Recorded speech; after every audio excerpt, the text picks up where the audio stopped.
Episode 25, the first fight night of the year, the first UFC episode of the year. Happy 2021, and what a better way to kick it off with some UFC action for our live streams. I'm pretty excited. This is actually, I think, a 14 fight card. Now, I don't know what happened to my actual, sorry. I'm not sure what actually happened to the list that I had for the fights for the whole month. Apparently, my laptop may have glitched and gotten rid of it. Yeah, so it's very interesting. Now I've got to do it as the fight goes on, so I'm kind of pumped up about it. I'm not pumped about it, but you know, that'll be a little bit more of a challenge. And also, welcome everyone. We got Chris Cyborg and Claire Peterson kicking it off for us tonight.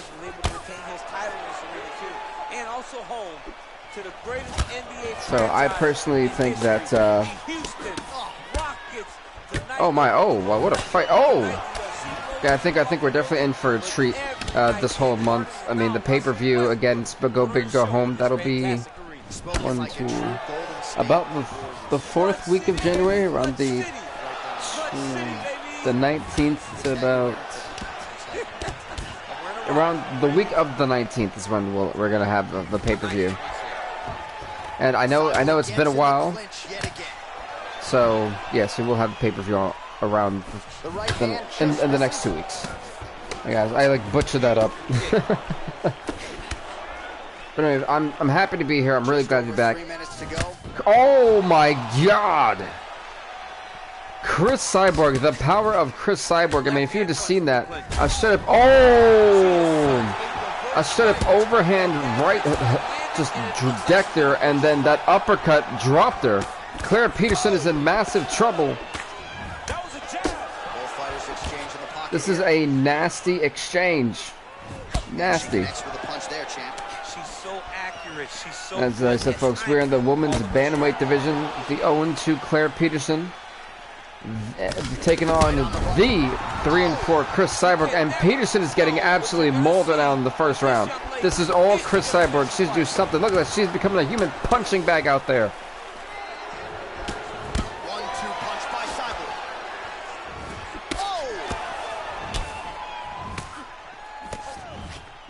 Cyborg. Chris Cyborg is on another level right now.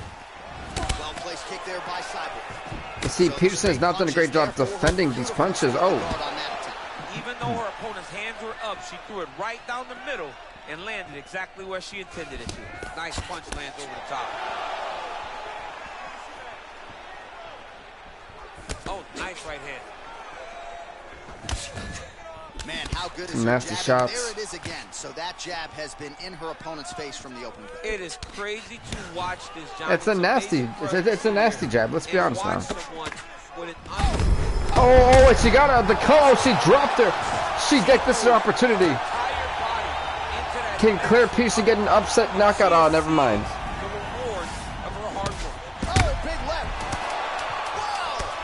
Oh my goodness. 3 seconds, 2. All right, this whole crowd just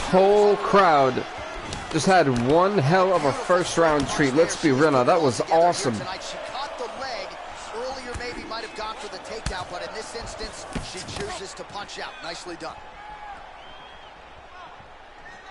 I mean, true, that was an insane war in that first round. Claire Peterson definitely got the worst of it, but Chris Cyborg, in my opinion, definitely won that round 10-8. You know, even though Peterson did drop her, I mean, it was all Chris Cyborg until that final moment. And, she gets dead on the floor. She literally kicked her as her head hit the floor. That was nuts.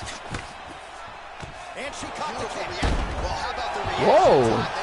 This is a very aggressive fight. Like, these two don't like each other. Oh, a nice little spinning elbow. Look at this. Claire Peterson really coming into her own here. Back to the feet. Just over 3 minutes now to go. I think the Superman punch actually did connect. Oh, she went for an overhead. I got hit with an uppercut. That was a great counter jab. That was a very smooth counter jab. And what is up the Dean? Great vision, great defensive instinct. Oh, the super punch.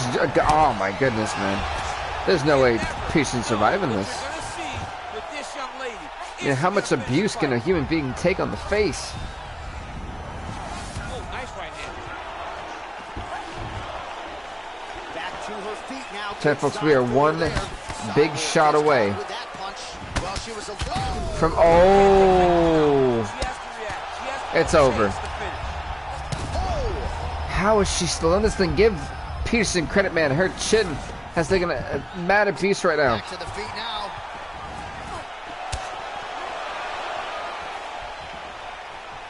Beautiful body kick lands right under the elbow. That was a beautiful body kick. That punch to the body.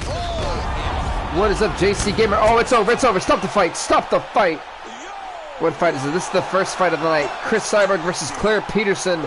And what a way to kick it off. Chris Cyborg kicks off 2021 with a win. Kicks off 2021 with a 500 record. Finally, she's now 4-4. She sent Claire Peterson into oblivion. One more time. Boom. Oh my goodness, this is nasty.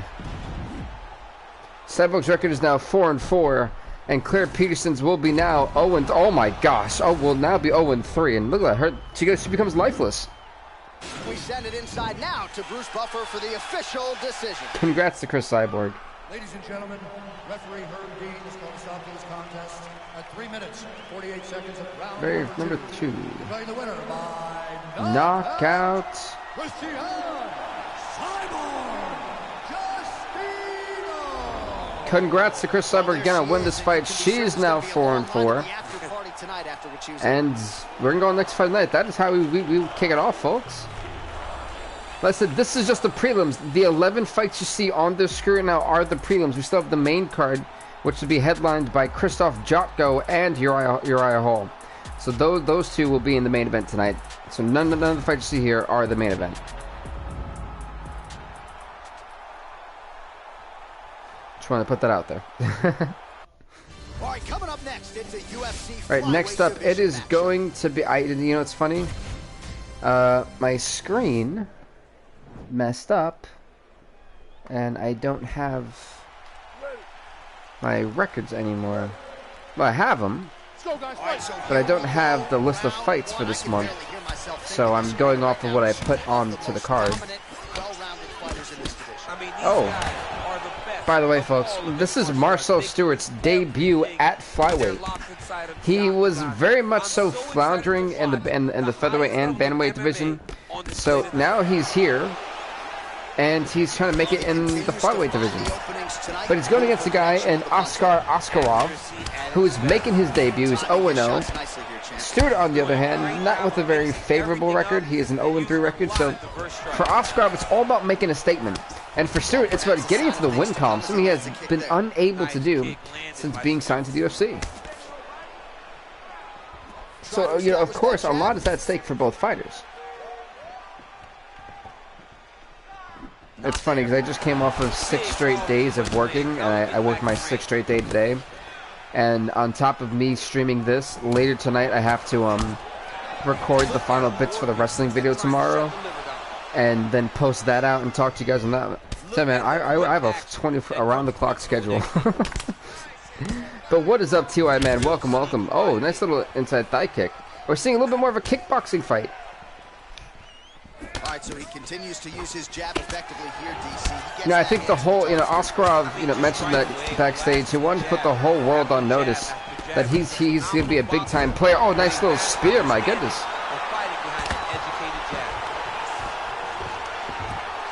We like to see great wrestling. It's one of the best things, I think, in mixed martial arts. And Askarov, I think his left eye's already busted open. Oh. So pretty good damage here with some good shots. Nothing superficial about these strikes. They are intending to harm. Oh yeah, he's landing very accurately, and he's landing to get damage off. That was smart for Oscar to get back on his standing position.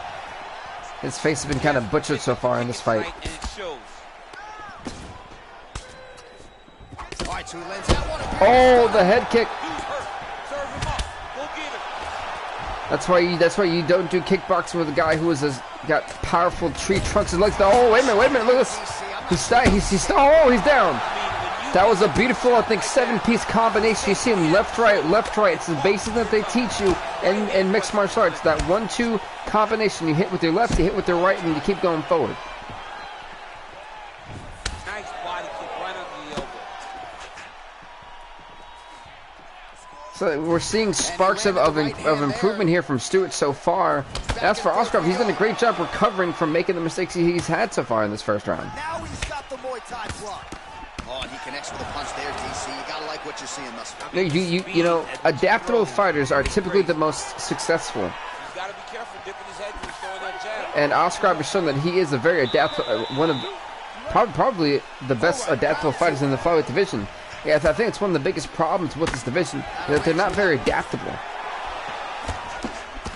Oh, nice straight there. I guess that's the quickest way to the target, right? Just throw straight. Straight down is always best.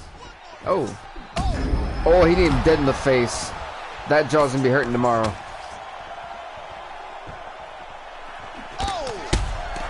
Now Oscar coming back a little bit. He's getting these shots off. But, you know, Stewart's done a great job blocking a good portion of them. Trying to stay in this fight. Oh my! I know you guys heard the impact of that right hand. He's in trouble. He's getting And now he lands a Said combination. Oscar has done a great job when he's cornered and pressured. He seems to strike at. That's when he strikes at his best. Oh, massive head kick there. We'll see if he can finish. great punch landed with so much power. That was a little bit of a sneaky jab. I wasn't that much going for the takedown. No, it gets stuffed. No good. And they separate. Left hand punch to be plenty. Yeah, I don't think these guys should get into an engagement of who's got the tougher chin. And he bopped him in both places. A big, massive hook that really has put his opponent on skates. Oh, he might be out. Now this is where Oscar was coming with this explosives. I said, hey, what is up, Braylon man? Welcome to the show. Blocks the shot. That's when Oscar seems to have these explosive moments to where Stewart is caught off guard. He has taken the message from his corner and picked up the pace here in round 2. Ooh, if that roundhouse would have hit, man, it would have been over. There was a lot of umph on that.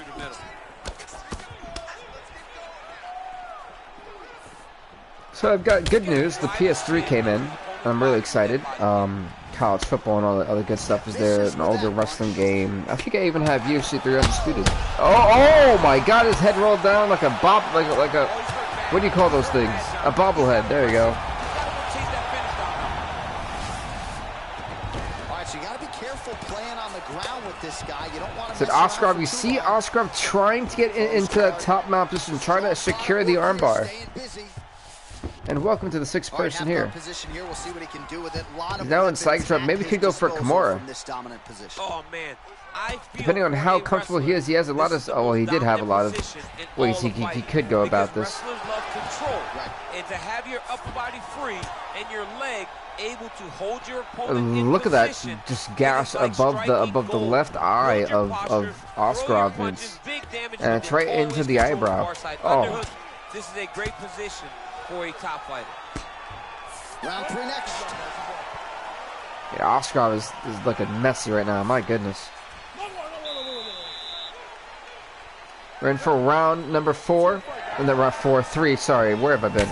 That's it. I've been working for too long. He stayed aggressive as he was in the previous round, landing a high volume of strikes, but he's also been efficient. Not just also, school starts for me next week, so it'll be a little bit interesting to see how much time I'll have to do longer content. And now he's got his opponent hurt.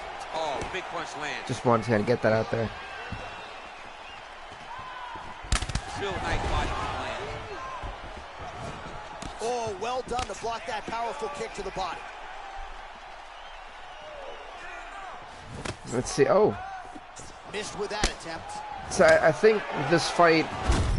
Oh, got him in the leg, and that leg is starting to swell up quickly. Tried to stay upright, but man, that changed the complexion of this fight. Good body kick. He's hurt really badly by that one big leg kick. Ooh, I hope his hand didn't hit the knee. I don't know what would have gotten the worst of that. You don't know. Oh, he dropped. Oh, he should have. Oscar should have waited to do that leg kick and went straight to try to beat him up. He's just being more aggressive, and because he's being more aggressive and more, Oscar's got to figure out a way to get up to top now and start pounding away, putting this fight away. Good job understanding the transitions. Oh, nice job here staying busy off of his back. Nice offense from the bottom. Oh, the ground and pound. Oh my, he is clocking him. To rain down, the opponent better move out of harm's way or the referee's going to stop this. He better start to move, and when his opponent starts to posture, North-south choke, we very rarely see a north-south, not north-south position, sorry. I said we rarely do see a north-south choke. I love watching this guy. I feel like it's a very underutilized tool. Such a high-level grappler. You don't see that very often. Well, it's all pace and pressure down the stretch. He is really lighting him up now. See, Oscar is biting his time to Stewart makes that mistake. Look at the investment that this young man is making to the body with those strikes. All right, so once again, the fighter's engaged. Oh, that was a net. Oh my! He sent him flying backward. Yeah, that was just a gorgeous shot to Say the name Oscar Oskarov. What a knockout in the third round, refusing to leave it to a judge's decision. And an impactful knockout one more time. Boom! Good night. You're seeing stars now. Bang! One more time, please. Please, will you please? Boom!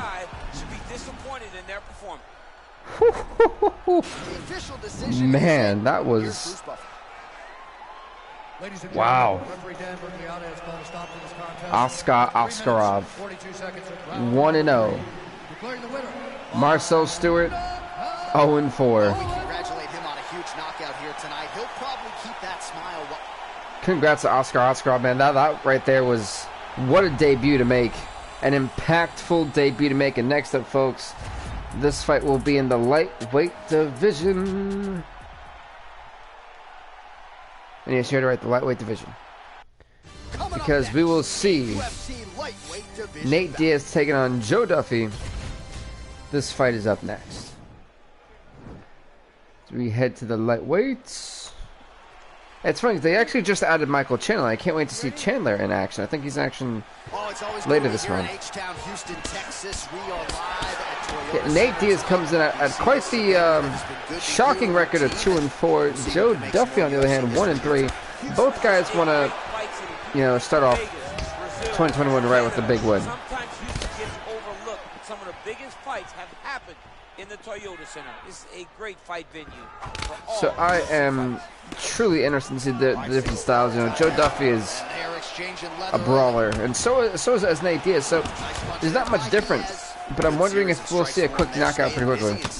Has Kamza fought? Yeah. Chimaev beats Michael Bisping in his debut.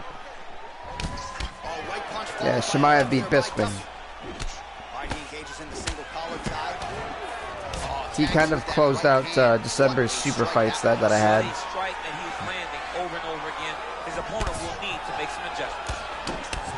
Oh.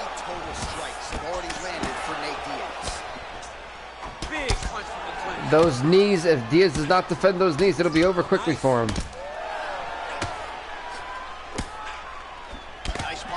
Those some oh my goodness. Like, Diaz didn't even do anything, and you can see the swelling on the left side. There's a bruising right there. And the more Duffy targets that, the oxygen breathing is going to be so painful to Diaz, and Diaz needs to do something to protect his abdominal. Did you see how Duffy is now aiming his direction towards the abdominal region of Nate Diaz? He doesn't block it. Under 2 minutes to go. Nice counter right hand lands for him. Oh, and he lands a punch there. Good connection by him on that. Great connect, so fast, so accurate. Just watch the ability to land from anywhere. Oh my. Going for the takedown. No, it gets stuffed again. No problem. Ooh,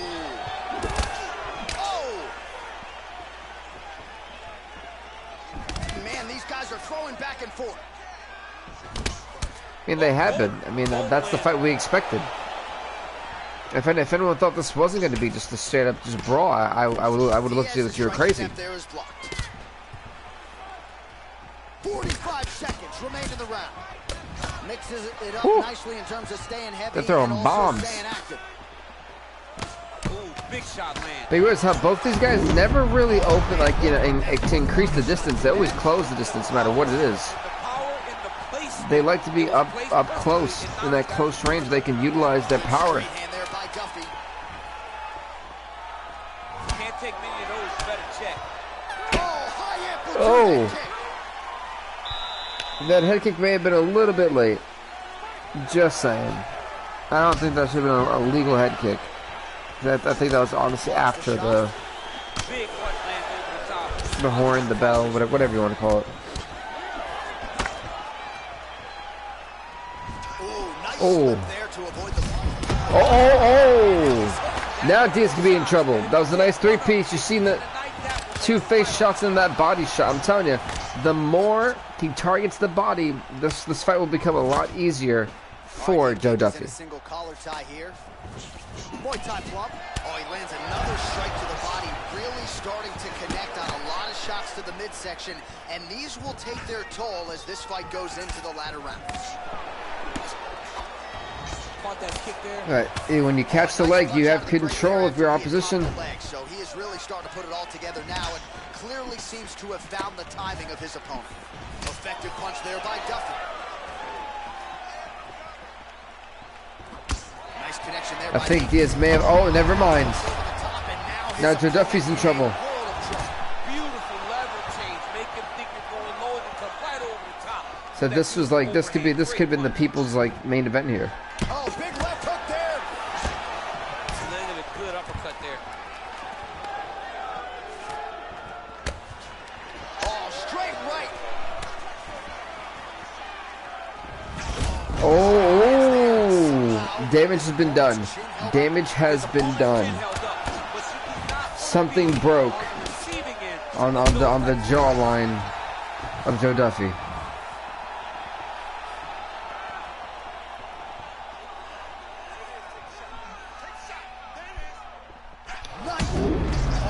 Got him again, the abdominal. Oh. This Joe Duffy, though, has now got Nate Diaz tagging. Oh my God, that left eye looks like it's about to be closed shut with how much blood is spewing out of it.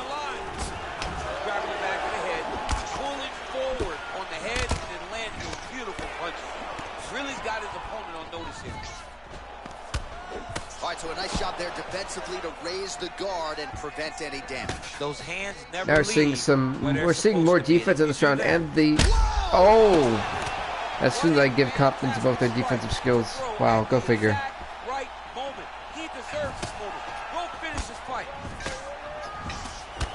Well, he was a little bit lackluster in round one. You can't see. Yeah, this is oh my God. Oh, that was hard to watch. That was a straight, there was no protection. Like a single knee to your face can break your nose, your jaw, hell, can even fracture your orbital. So that was just nasty. Look, I mean, look at Joe Duffy. You can tell that something is, I think his right eye is swollen. I can't tell if it's swollen shut or if it's just swollen. You know, I definitely agree, Jason, man. This has been one hell of a fight. Oh.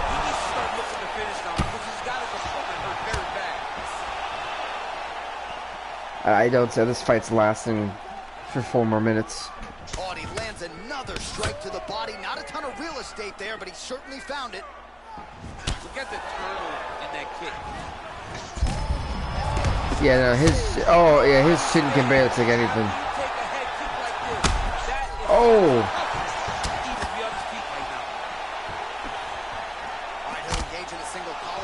He has in firm control at the moment.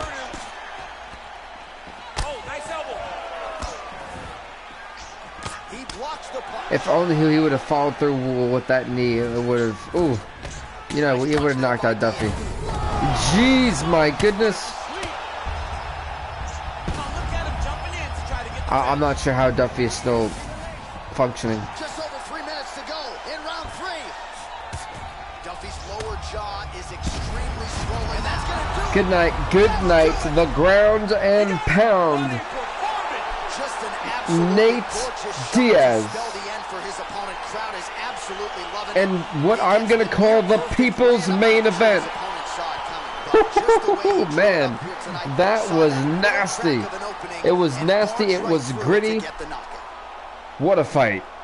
What a fight! Nate Diaz, sorry, is now 3-4, as Joe Duffy is now 1-4. This was a clinic tonight in terms of mixed martial. Bruce Buffer has the official decision. Whew, that was a brawl, folks. Has called a stop to this contest at 2 minutes, 1 second of the 3rd round. Declaring the winner by knockout, Nate Diaz. Congrats to Nate Diaz on winning the fight, as we're going to the next fight of the night, as the knockouts keep on coming. I gotta admit, I like what I'm seeing, but next up, folks, it's going to be in the, if I'm not mistaken, women's strawweight division. Coming up next, yes, it is. Ha ha ha! I was right. Trying to predict now where all my fights are, what divisions, is gonna be so difficult. I'm like, I don't remember, because I wrote this like a month ago, and apparently someone deleted it off of my computer. And we are underway. But this next fight, folks, we are going to see the 3-6 Rose Namajunas take on the 1-4 Mackenzie Dern. Liver kick, if you take those kicks, it's going to shut your body off. So for Dern, she picked up her last victory, but I think it was last month. So for her, it's all about keeping momentum, and the same thing for Namajunas. That punch is so straight and so fast. So I think we're looking for what I feel could be a more technical approach to this fight on both fighters' ends. I think we'll see a lot more jiu-jitsu, a lot more wrestling than we'll see stand-up in this fight. I mean, look at the commitment to kicking in this fight. But that's just my overall analysis of what should or probably could go down. Lands a huge right hand. It is not looking good for Mackenzie Dern. And this crowd already knows she could be in trouble. Now they're both throwing with power. Oh, straight right. Oh. Vicious combo there.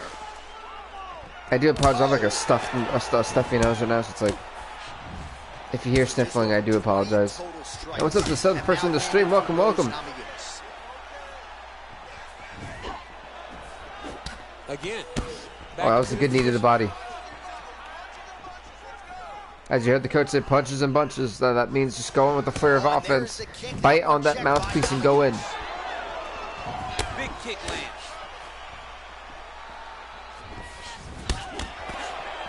Connects with a right.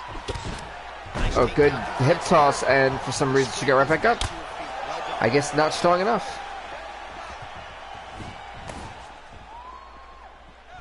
Going to the body there with the right kick. Oh, she got the leg. She stiffed that leg. And they separate. Ooh, what a punch. Able to check the high kick. I can't imagine how painful it is for someone to use the heel for the palm of their foot to bop you. That does not sound fun. The speed and timing it takes to land a strike like this is beautiful. Try for a takedown, I think. I'm not really sure what that was on Namajunas' part. Big body kick.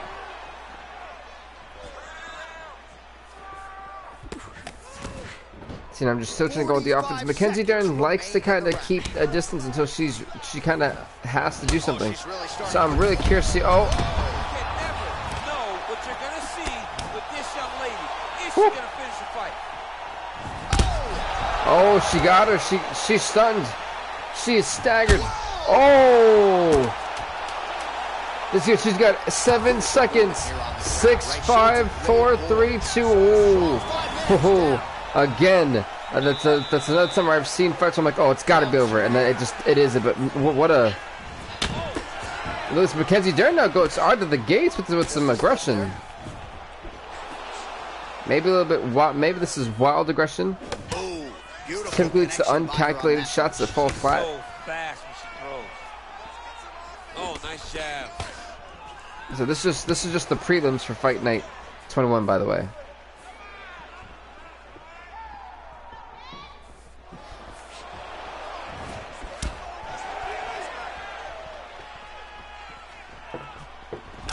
I've got my Hawaiian punch with me for this show.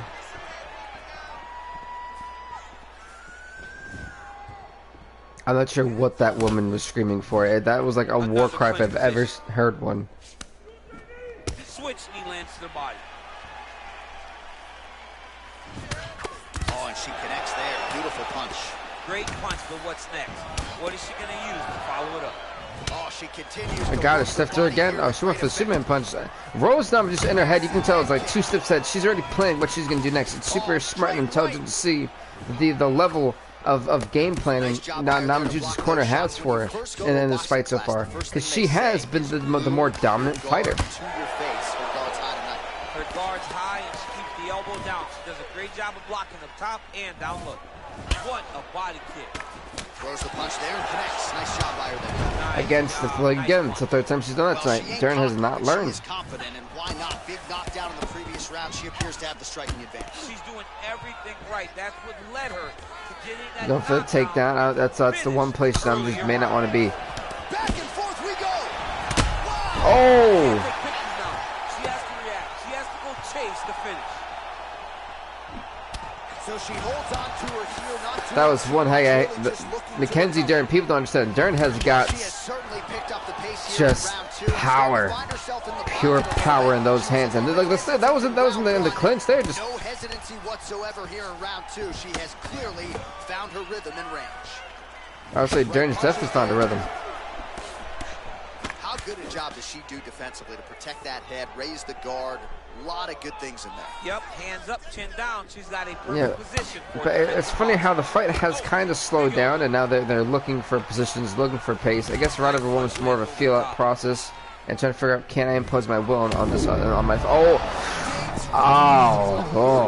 She's hurt very bad. I think that was more of the. I don't know if That was definitely the side. Oh! I think that knee definitely may have fit. Yeah, that knee was it. Rose Namajunas with the knockout victory right before the end of the 2nd round. Namajunas 4-6. Mackenzie Dern walking in with a 1-5 record. Namajunas was not playing around.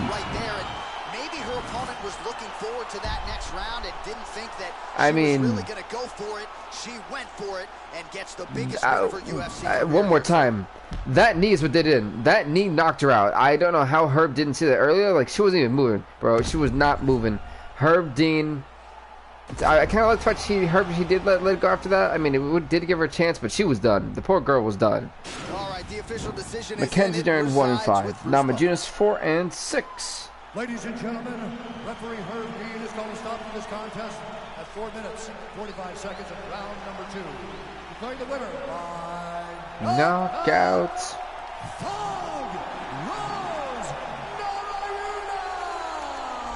Congrats to Rose Namajunas on winning the fight, as we're going to go on to the next fight of the night. Yeah, that was just I'm telling you, that knee to the face sometimes is honestly all it takes. But next up, we're going to be going on to the welterweight division. And we're going to see what people could also call one of the people's favorite fighter. The People Man. Or the People's Man. That one doesn't sound right either. Oh, either way. Platinum Mike Perry's in the building. And anytime you know Platinum Mike Perry's in the building, it is an explosive time.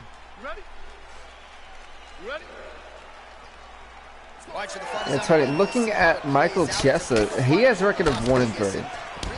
As for Platinum Mike, well, Mike Perry's also 1-3, so one of these guys are going to go 2-3, the other one 1-4. So you see a little bit of urgency on both of them.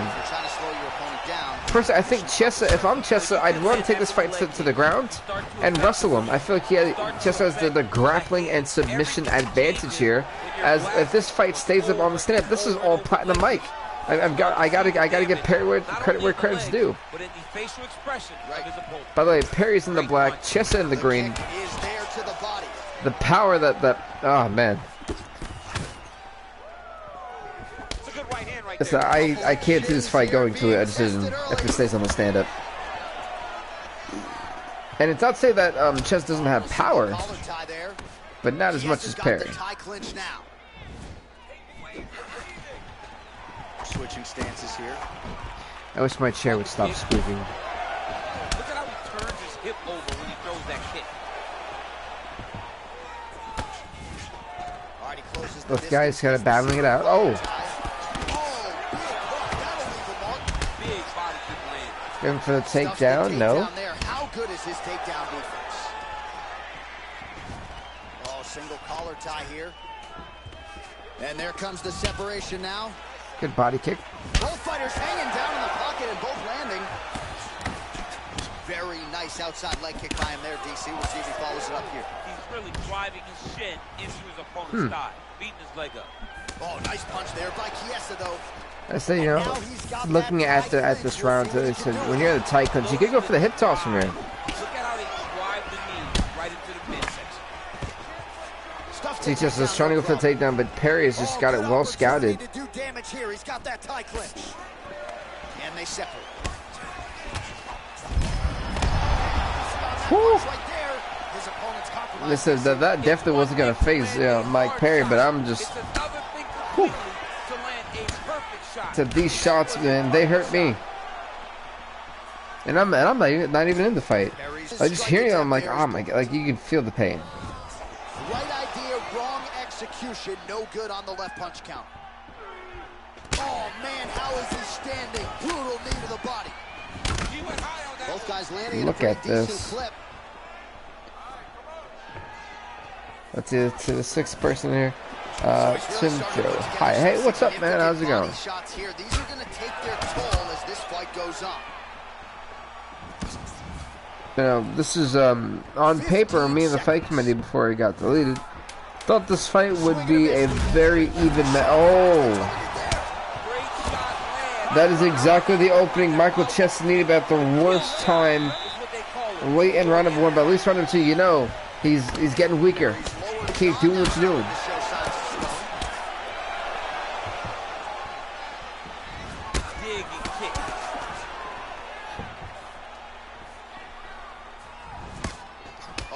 Him with the straight. Nice job there by Chiesa. And both fighters exchange in the pocket. Yeah, both fighters really don't like each other. There's a little bit of heat here. Good punch land.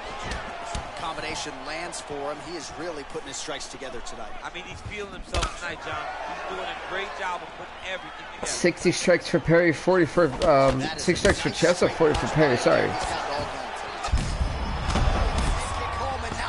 As right now, Michael Chessa in complete control. The Mike Perry could be in massive trouble. Well, you can just see he is oozing with confidence, and not overconfidence, but a big knockdown in round one, likely the source of that confidence. When everything is going great, you tend to feel like you can walk through a wall. He doesn't need to walk through a wall. He needs to continue to find the right avenue to land those shots. Good snap off those punches, man. Really good second round for him thus far. After a somewhat lackluster first round, he has found the rhythm and found his striking range. Scary proposition for the opponent now here in round two. It seems like Perry is waiting for Chess to make a mistake, but Chess does not make many mistakes. And keeping his guard down will not be one of them. He lands a big knee to the body. Oh, nice hook by him there. Not necessarily with full power, but certainly found the desired target. Oh, got him with the combination. Oh, he's up. Oh, the uppercut dropped him. Stay on him. Stay. Oh, the urgency wasn't there from Chessa. Oh, that time it should be. That time it should be. That uppercut just finessed him. This is where Michael Chessa stays in his wheelhouse on the ground. Throwing up a triangle. The guy on his back is very good at submissions, and if he's not careful here, what is up to the 8th person in the stream? He could go for the armbar. Hell, even a Kimura would work in this situation. Instead, we're not getting much. We're getting they're just kind of standing there, laying there. DC now looks like he's trying to hip escape. Yeah, he's trying to hip escape, or maybe. And finally, they're off. Starting to do some really significant damage to the body here. Another strike lands there. And they separate. Just a little bit of a nice knee. Oh, he's hurt bad. He's hurt bad, John. Platinum Mike Perry is getting his butt whooped. This could be it. Now he's on top of him looking for a finish. Almost. What's up to ninth, Christian? Welcome, everyone. And that's the end of round number 2. Go to the third and final round of this lightweight division fight. Wow, that right punch has been the money weapon for him tonight, and he landed it again there. If his opponent does not change something, he will continue to throw the strike until he makes stop throwing. Alright, let's see. I mean, Perry, on the other hand, definitely losing this fight. On my scorecard is 29. Not 29. It is 18-17. Oh. That's 18-17. I meant 19-18. Sorry. Bottom fighter here, maybe looking to hip escape, DC. All right, working inside the closed guard now. Well, not ideal to spend this much time on the bottom, it's but you can't fault him for his activity. intriguing to see this form of Michael Chiesa. Punches in both. Wow, it's over. It's over. It is over. You do not punch somebody and they do not flail like that unless you punch the living daylights out of them.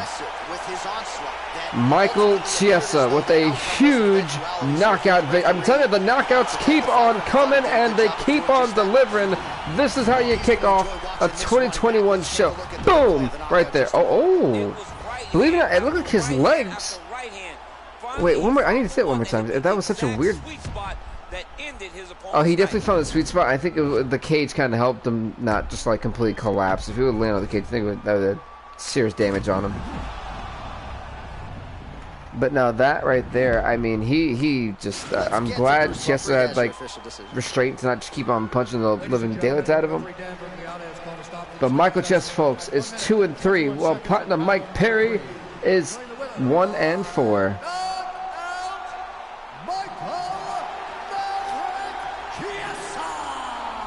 Michael Chiesa with a huge victory. He's now 2-3. Perry 1-4 as we're going on to the next fight of the night. That was dope.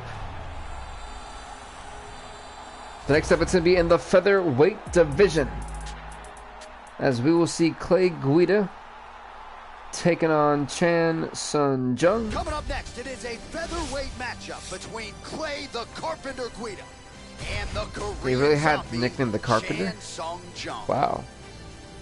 That's crazy.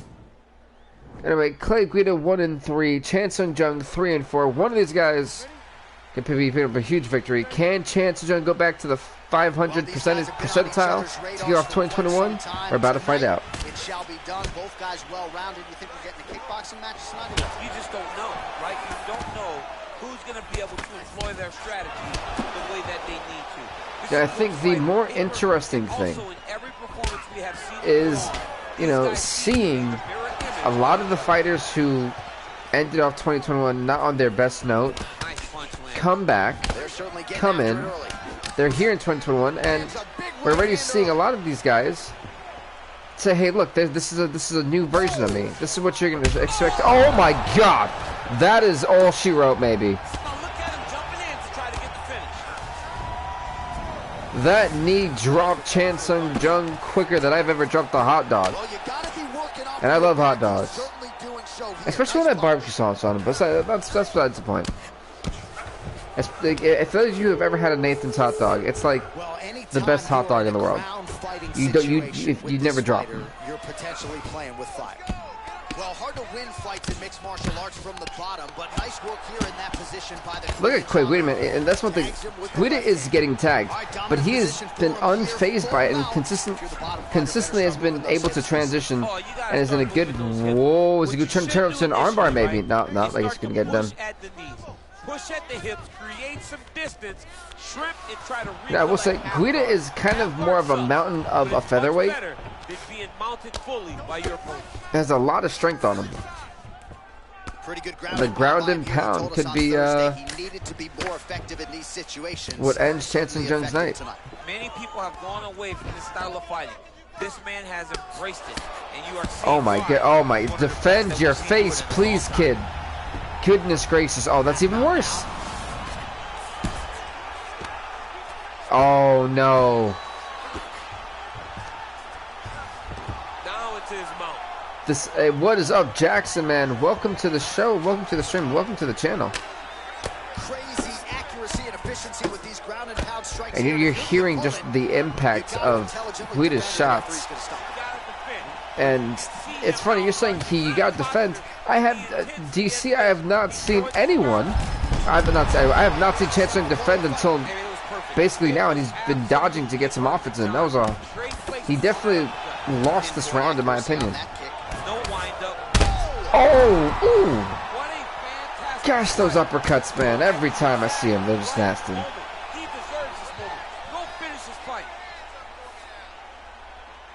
So I think Chance Young learned the lesson and may just kind of take a break and wait till round number 2. Oh, maybe not. May hit. Whew, what a 5 minutes, folks. That was a good round number 1. I don't think this fight's going past round 2. You heard it here. And this is just the prelims, man. This is nuts. I mean, he's cutting them down the sides with these beautiful leg kicks. Well, he's been pretty accurate tonight. He's landed some significant strikes, but his corner's looking for him to mix it up a little bit more and just throw more volume. Because they don't see too much of a threat. This guy has to have confidence in knowing. I try to make sure that I have all the records still safe, adjusted. also... Oh! Chance Young has got Clay Guida staggered.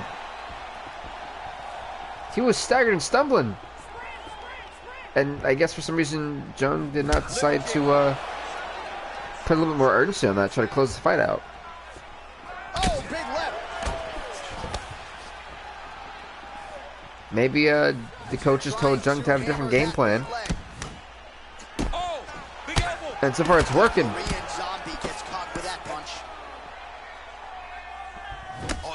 Another strike to the body.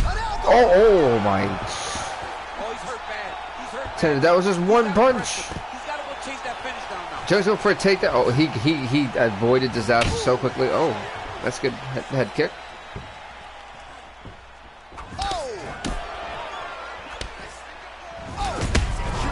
Wow, his head rolling. He actually may have knocked. Guida may actually have been knocked out from just the impact.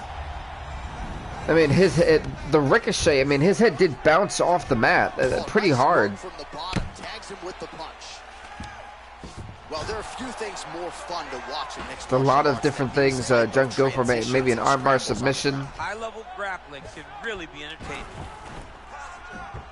He's got the legs. He failed it too. Add Jackson, man. Thank you so much. I honestly really appreciate that, and I really love. I love your guys' feedback because it also helps me kind of figure out what you guys want to see, and I love the fact that that you like what I do. It means a lot personally to me, so I thank you for that, man. I highly appreciate that. Oh, also, now that you actually brought that up, I bought a capture card. I'm not the most tech savvy. I mean, I'm pretty sure you guys can tell that by now. I'm not the most tech savvy. I would like to probably do something with one of the PS3 games, maybe a Fallout New Vegas, maybe Oblivion. Let's see, what do I have? I've got Oblivion, Fallout New Vegas, UFC. Maybe I'll do something with UFC 3 Undisputed once I get like the hang of it. And I even have college football in SmackDown vs. Raw 2008. So I definitely want to do something with them, and maybe try to have fun with it. I don't know. I'll see how it goes. Once I kind of get everything under control for the PS3, and maybe I'll even do a commissioner mode for college football, because why not? You know. I think that'd be kind of cool. See, I have a couple ideas about the PS3. I'm not really sure just yet. Maybe I'll live stream it if I figure out how to do that with the capture card. Great job landing. I should really get technology savvy. I mean, I'm a millennial. I should have known this. No, I think I'm the. generation before the millennials. I don't know. I'm really not up to the times. Look at this Clay Guida. Oh! So inside the open guard of his opponent, you gotta be careful playing around for too long here on the ground with this guy. You know, this thing, Clay Guida, man, Chance Jung, I think, definitely won round number 2. Well, I can't even say that either. Damn. All right, close guard now. It's actually been a really good fight. You know, on paper, me and the fight committee thought this was going to be more of a technical fight. And this has been the complete opposite. But we have seen a lot of ground wrestling and fighting in this one. And I'm not surprised it's been from Chance and Jung. Oh, nice job using his strength there to Oh, he caught the Kimura. No, I thought he caught that arm, and I thought he was going to wrench into a Kimura, and I thought the fight was over.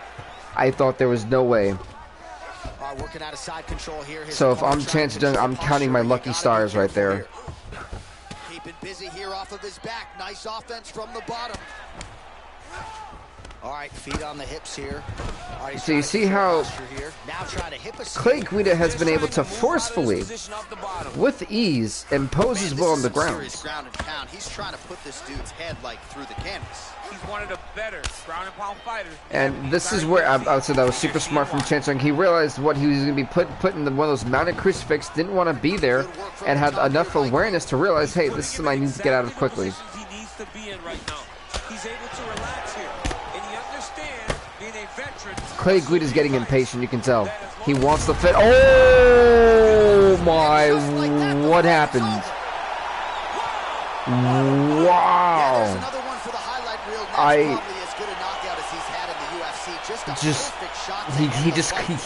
He collapsed. He collapsed. Like, he legitimately collapsed. Jesus. Wow. I mean, that was just a straight hook. That was a straight left hook. The poor man just, wow. Candidate for some bonus money there. A huge knockout for him here tonight. Oh, man. They'll be talking about this Clay Guida, folks, 2-3. Chance Jung 3-5. He took his head off.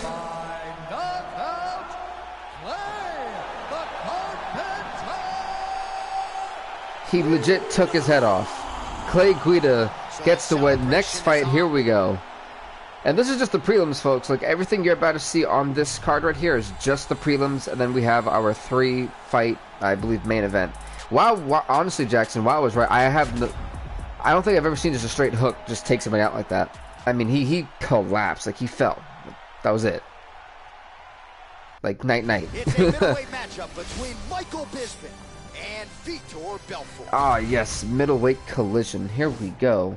It's funny because I had my whole fight, my fights per show, like, for the month, and then someone deleted them off of my laptop, so I have to go by the actual, like, records that I have.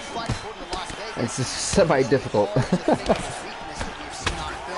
But what's interesting, Michael Bisping comes in at a record of 4-8. His last loss was to the debuting Kazma. I don't know how to say Khamzat Chimaev. I don't know how to say his first name. That's his last name. But yeah, it's a Chimaev who got the victory.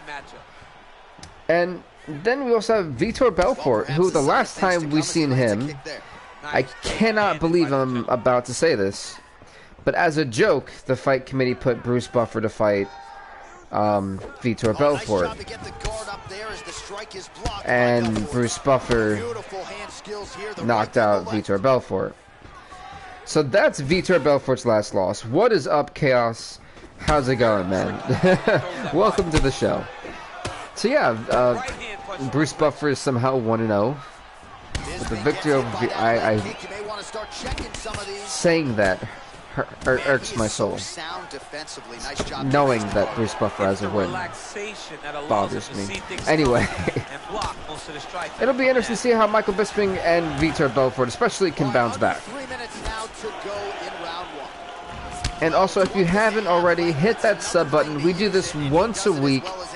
UFC fight nights or undergrounds or pay-per-views.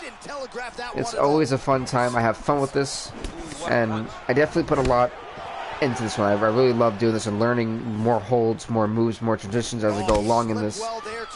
Just make it a little bit more realistic. Bruce Buffer's going to be the champ, Watts. No. Everyone, mainly me, but I think everyone after that fight, popular demand, we're not putting him in another fight again. I cannot imagine him going 2-0. So this Michael Bisping taking it to Vitor Belfort.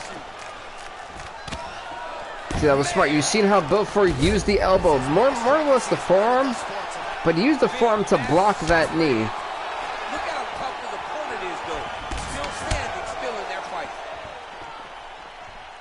Wow. Right hand punch to the clinch. And both guys really throwing with authority. Oh, okay. See, Bisping is more of a well-rounded fighter. Vitor Belfort, man, he's just power. How about Dana versus Bruce? Now that would be doable. Is Dana? What is Bruce Buffer? Let me actually look. I know Bruce Buffer is in the middleweight division. Look at the angle of that nice And I think, Oh, nice jab up top by Bisping. that would be a funny fight. Good punch. He's throwing every part of himself. Well, at JC Game Man, you may get your wish, and so are you. I feel like maybe next month we should do that. I feel like that should be a fight for next month because I already have this 1 month booked. That could be on Undergrounds. No, yeah, that could be on Undergrounds. Could be the main event. Underground 8. I could see it now. That might be the move. Dana White versus. Oh my gosh! But oh, Vitor Belfort. Goodness Lord.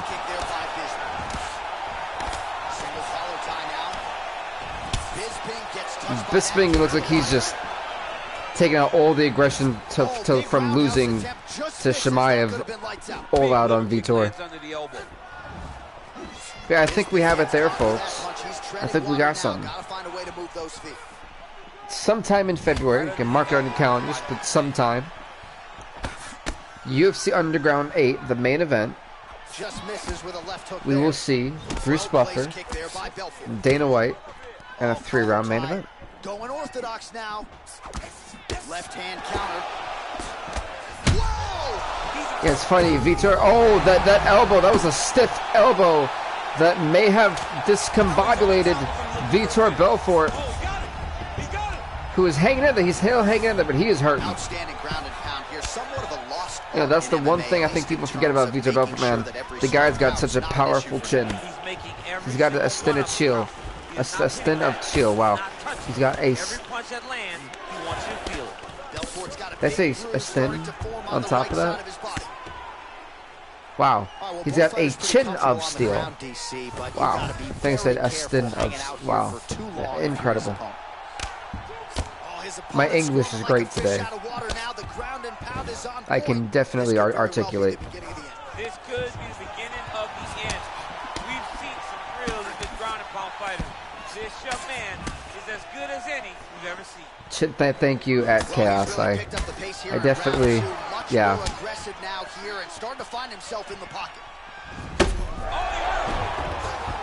Well, truth be told, the reason. Oh my! Stop the fight! Stop! He's out. He is out. Stop the fight! Wow! Wow! That was a beautifully placed strike. This crowd is the roof is come unglued. Michael Bisping, the Count, bouncing back from a humiliating loss to Chimaev with an incredible knockout. Yeah, but the whole fight, he was landing great strikes, kicks. Vitor Belfort, the bad luck continues from his boom, the uppercut, and you are honestly right at Jackson. He definitely got dominated. That was. Whew. We set it inside the octagon for the official decision. Here is Bruce Buffer. Michael Bisping is now 5-8. Vitor Belfort, well, he's 1-5. But I'll let Bruce talk here. Actually,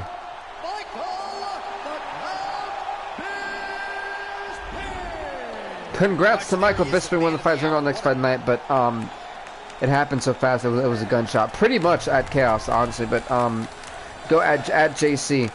The reason why I would have it count in that, because they're both non-active competitors, you know, so they're not guys who fight once a month, you know, or every now and again. It would be like a one-off. Like the whole thing for Bruce and Vitor was just for fun. So that's why I would have it actually count. Yeah, because Dana White's got an 0-1 record. Bruce Buffer has a 1-0 record. So it works, you know? Yes, but next up, this is intriguing. This is in the women's flyweight division. We have Layla Young, who has a record of being 1-2, taking on Cynthia Calvillo, who is 2-3. So both these fighters look to go back into the 500 column with a win here tonight.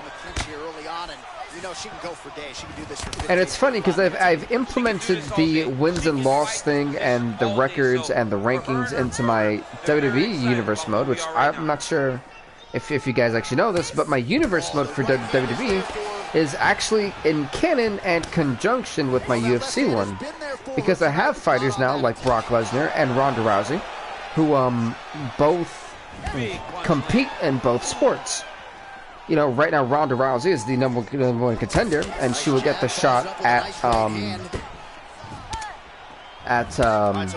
my goodness, I cannot believe I forgot, at Sarah McMahon for the Bantamweight Championship this month.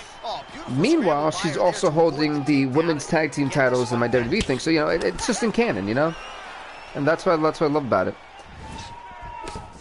Or in conjunction, I think is the word.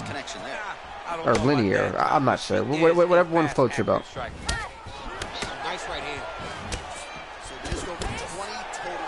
Yeah, if you ever do see, what I might do is once a week, just kind of have fun with my PS3, and until I can figure out how to use my capture card, and I get everything going, then I will, what was it?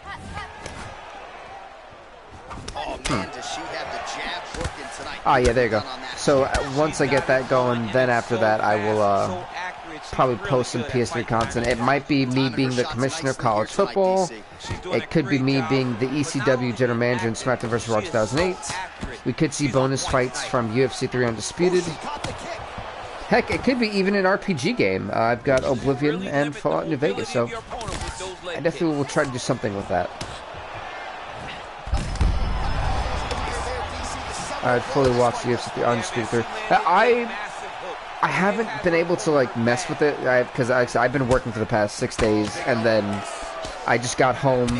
I went to go stream with you guys and talk to you guys, and then once I finish streaming, I've got to make wrestling content, upload it, make it a video, and put it on YouTube to premiere for tomorrow. While doing laundry, dishes, cooking, and all. Like, my schedule today is all over the place. So by the time I really get to sit down, it'll probably be tomorrow. And even then, I want to be able to like mess around with all the games and try to figure out what I'm doing, especially in UFC Undisputed 3, because apparently there's a lot of unlockable stuff that I have to like do, and I think I have to go through like the career mode and this like title defense mode or something. So I've got to do a lot in that and a lot in SmackDown vs. Raw 08 to really figure out what to do, when to do it, and with school coming up next week, I'm like, not next week. What is it next week? Oh, it is. Wow, that's crazy. Yeah. So even with school coming up too, is I got my next semester for college. So I got a lot going on, but as always, as you guys know, I figure it out, and I plan accordingly. Well, I hope the judges recognize that she's blocking the majority of these shots. She's doing a beautiful job, I think, defensively. She's doing a great job defensively. I think we're going to hit 2021 going off in the right direction and keep, hopefully, making the BVTV, the brand itself, and everything better, truly bigger. She's starting to put together some significant body work here, and these are going to take their toll as this fight goes on. So I've always felt like with my channel, there's always something here for everyone. So I think it's always been the coolest thing about it. going to shut your body off. Oh, she blocks the punch. And but I will say this, you know, Layla Young, who's had an up and down start to her UFC career. They said 1 and 2. Cynthia Calvillo, I wouldn't say an up and down, but I would say definitely it could be better. Like, you know, she came in with a lot of potential. It kind of ran dry. She kind of built up momentum. And now she's trying to prove that she is the real deal. And with the win over Layla Young, she gets back to the 500 column if she does win tonight. And then she can try to continue to prove to people, hey, look, I'm the real deal. I'm your biggest threat. I'm going to move forward. You know, I think whoever wins this could somewhere down the line be a potential title challenger. One of these gladiators will be going to 500 record tonight. So both fighters have been more swinging wildly, missing a lot more than they've actually connected tonight. Again, she's just super effective at slipping strikes. Little small movements. None of her actions are big. It's slight movement right, slight movement left to find herself for her to slip a strike. Yeah, I will say this though, UFC, my UFC series is not going anywhere for the next 2 years. I definitely want to do a lot with this, so I can guarantee you that there will at least be UFC content on this channel for the next 2 years as well. I think this is one of my more favorite series to do out of all of them. Going for the single leg takedown. No, I think gets stuffed. That's weird. You've seen how she almost got taken down. Layla Young then recovered with her balance on that one leg, and then she immediately put some pressure to stuff the takedown. That was extremely an advanced maneuver from the very young fighter. As we're in round number 3. She messed up something.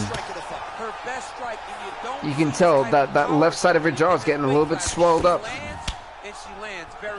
And this could be Young's opportunity. Both these fighters were fighting for that mistake, and not a mistake, but more of a wither of something to attack. And I think Layla Young just found it. That allows her to be so effective defensively. It's such a fast leg kick. Oh, nice body kick. She gets to her spot. Kavir going for the knees. Oh, man. And then she starts to let the knees fly. I'm telling you, folks, if that knee hits you dead in the face, we've seen it with the Rose Namajunas fight. One knee to Mackenzie Dern, and that was it. The fight was stopped after that. And it's funny because we all know that jaw is definitely hurting on Layla Young, and she's still able to counter attack to make sure it doesn't tell the judges, hey, I'm hurt. Look at this amazing combination getting started from Cynthia Calvillo. She's imposing her will in this round. She blocked the punch. Oh, she is absolutely getting lit up right now. She has certainly changed her approach here. I'll say Joe Enick, as a commentator in this game, is very ruthless in how he feels about what's happening. I'm like, damn, you're supposed to be, you know, nice about it, kind of, you know, be encouraging for both fighters. Joe's like, oh, absolutely getting mauled, dominated, she's finished. And I'm like, oh, okay, man, I see you over there. Well, she's got a good jab, missed with it there. So I really feel that if this goes to a decision, I do think Cynthia Calvillo has done a little bit more than Layla Young. Oh my, wow! What a fight. That'll get the crowd on its feet. A near-perfect land to end the fight for her here tonight. Just the way she drew it up. She had her focus on the knockout, and that's exactly the way this fight ends. I'm not even sure the opponent saw the shot. They oftentimes say it's the shot you don't see coming. And that certainly spelled her fate here tonight. And there she is after the huge knockout here tonight. What a moment for this fighter. You can't help but feel good you mean for her here John? And there you go, John Anik. There you go. Thank you, JC, man. I always get every commentator and announcer's name. I butcher it. I'm doing my own mode like this, and comes out as. I think he could be the next big thing in the UFC. I think Chimaev really has that chip on his shoulder, you know, the it factor. Well, there she is. This Cynthia Calvillo hard-pressed to find another women's game as stunning as that. I mean, she has so much. Man, the Cynthia Calvillo is now 3-3. Meanwhile, Layla Young can take a happy 1-3. I mean, great job finding that kill. That was nuts. That rivals the Akino Musaki knockout to Uriah Hall in the final seconds. There was round number 2 or round number 3. That rivals that. And that even rivals the George St. Pierre knockout from. Apparently my controller died. But yeah, that even rivals. Coming up next, it's a UFC light heavyweight division collision. Hi, I am back. My controller died a second time. Hi. Yes, but that even rivals the George St. Pierre versus my what was it? Matt Hughes. Matt Hughes, that there was for the welterweight title. Yes. Yes. It was that. That is arguably the greatest knockout we've ever had in this channel. She spun her around like a ballerina off a kick. You just don't know. I mean, it was a nasty round, but still. That was impressive.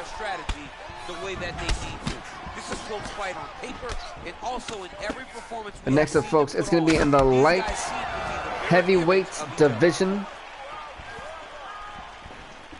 As we have got Johnny Walker and Rampage Jackson. And truly, I'm actually quite intrigued by this. I mean, Johnny Walker comes in at a... Whoops. Let's see. Johnny Walker comes in at a 1-2 record. As for Rampage Jackson, he's 5-6. So both of these fighters are one crucial win away from being in the 500 win column. And you can see the significant size difference. Johnny Walker is relatively way taller than Quentin Jackson. So, oh, that's actually Rampage Jackson's real name is Quentin. His first name is Quentin. Plus you didn't know, but either way. Rampage versus Johnny Walker, man. Oh, nice. I'm telling you, that spinning elbow has been used quite a bit. I think they've been taking a couple of notes from late champion Chris Jericho. I'm just saying. And see, we've seen it a lot here tonight. Have already connected for Johnny Walker. There's no give on that leg kick. Now connects with a right. Oh. We got an all-out, slug-out brawl here. I said once we finish the prelims, which will be after Walt Harris, I believe. Yeah, Walt Harris and Brock Lesnar. We're going to go into the main card. The main event tonight is going to be a ranked fight. And look at that, Rampage with the aggression. And Johnny Walker could be seeing the lights pretty soon. Oh, massive knee to the head. We'll see if he can follow up. Whew. Oh, and he caught the kick. That is a pretty nasty right hand. I actually tried to charge my controller now. There you go. Oh, big left About time. Woof, that one definitely left a mark.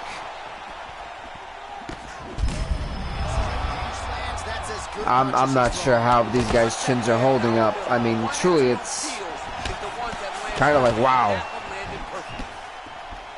Look at him chopping the wood. Chop the wood with those leg kicks. Yes, I know the DualShock battery level is low. Thank you.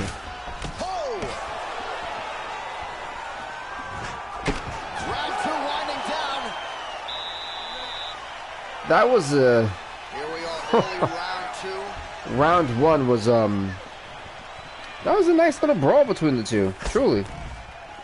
I feel like every fight tonight has been just like slug out brawl, you know? Oh, lands a left punch there, and a lot of it set up by good footwork. Really great footwork and setting traps so that he can land that beautiful left hand. Oh, he hurt him bad with a jab. Hey, he did hurt him pretty bad there. Not even gonna lie. Oh, significant strike. That's how you do it. You keep targeting the body. Well, he dropped him. That head kick. If Rampage can intelligently defend, he should be able to survive the onslaught. Back to the feet. Just missing on the high kick there. Straight It's very smart the way Rampage was able to kind of recover. And he caught the kick. We'll see what he And can truly do. saved them from being exhausted. And you see how Johnny Walker keeps switching stance from southpaw and orthodox You cannot take to keep Rampage guessing. I like that. Leg up there so fast, sometimes you don't see it coming. Whew. His opponent in a lot of There's some trouble. massive power and oomph. Every time he lands that overhand right, he hurts people bad. And this guy has his opponent hurt very badly again. Funny, Rampage actually All right, good blocked job the spinning right there back to fist. raise the guard and protect his head. He's doing a good job of keeping the guard high, blocking his head, making sure he's not taking those damaging strikes up top. So So he actually faked with a spinning back fist, and even though he went for the jab, he still was blocked. Huh. Striking rhythm. He has found it here, and as a result, has really picked up the pace in round 2. Beautiful body just lands right under the elbow. All right, he engages in the single collar tie.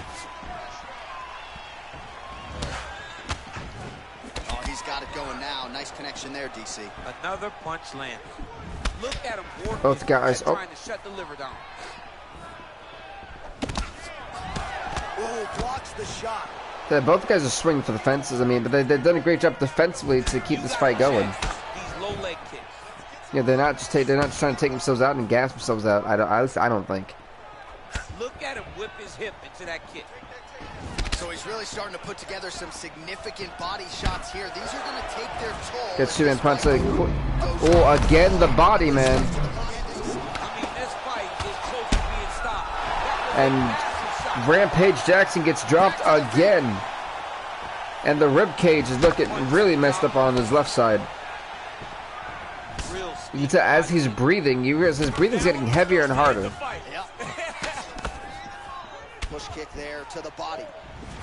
All right, he engages in a single collar tie here. 10 minutes in the books. Hey, what is up, Wally man? Welcome, welcome. Happy New Year. Happy 2021. Oh my God, it's over. It's over. Stop it. Stop the fight. I don't even continue the fight. What? He fell like it looked like he was lifeless. Well, Who falls like that? Repetitions here, just beautiful movement, seamless transitions on the game. I truly don't even know how Rampage is even standing. Not standing, but still in this thing. Staying busy, and not just busy, but effective. You can just throw punches to keep the referee off you. This guy is throwing punches to be effective. Rampage is dead after that kick. How is that? Yeah, literally, no one falls like that. I'm glad I'm not the only one. Thank you, Jackson. I'm glad I'm not the only one. I really thought it was over. I thought that head kick fight was over cutscene. And honestly, while UFC is right, man, I love this thing.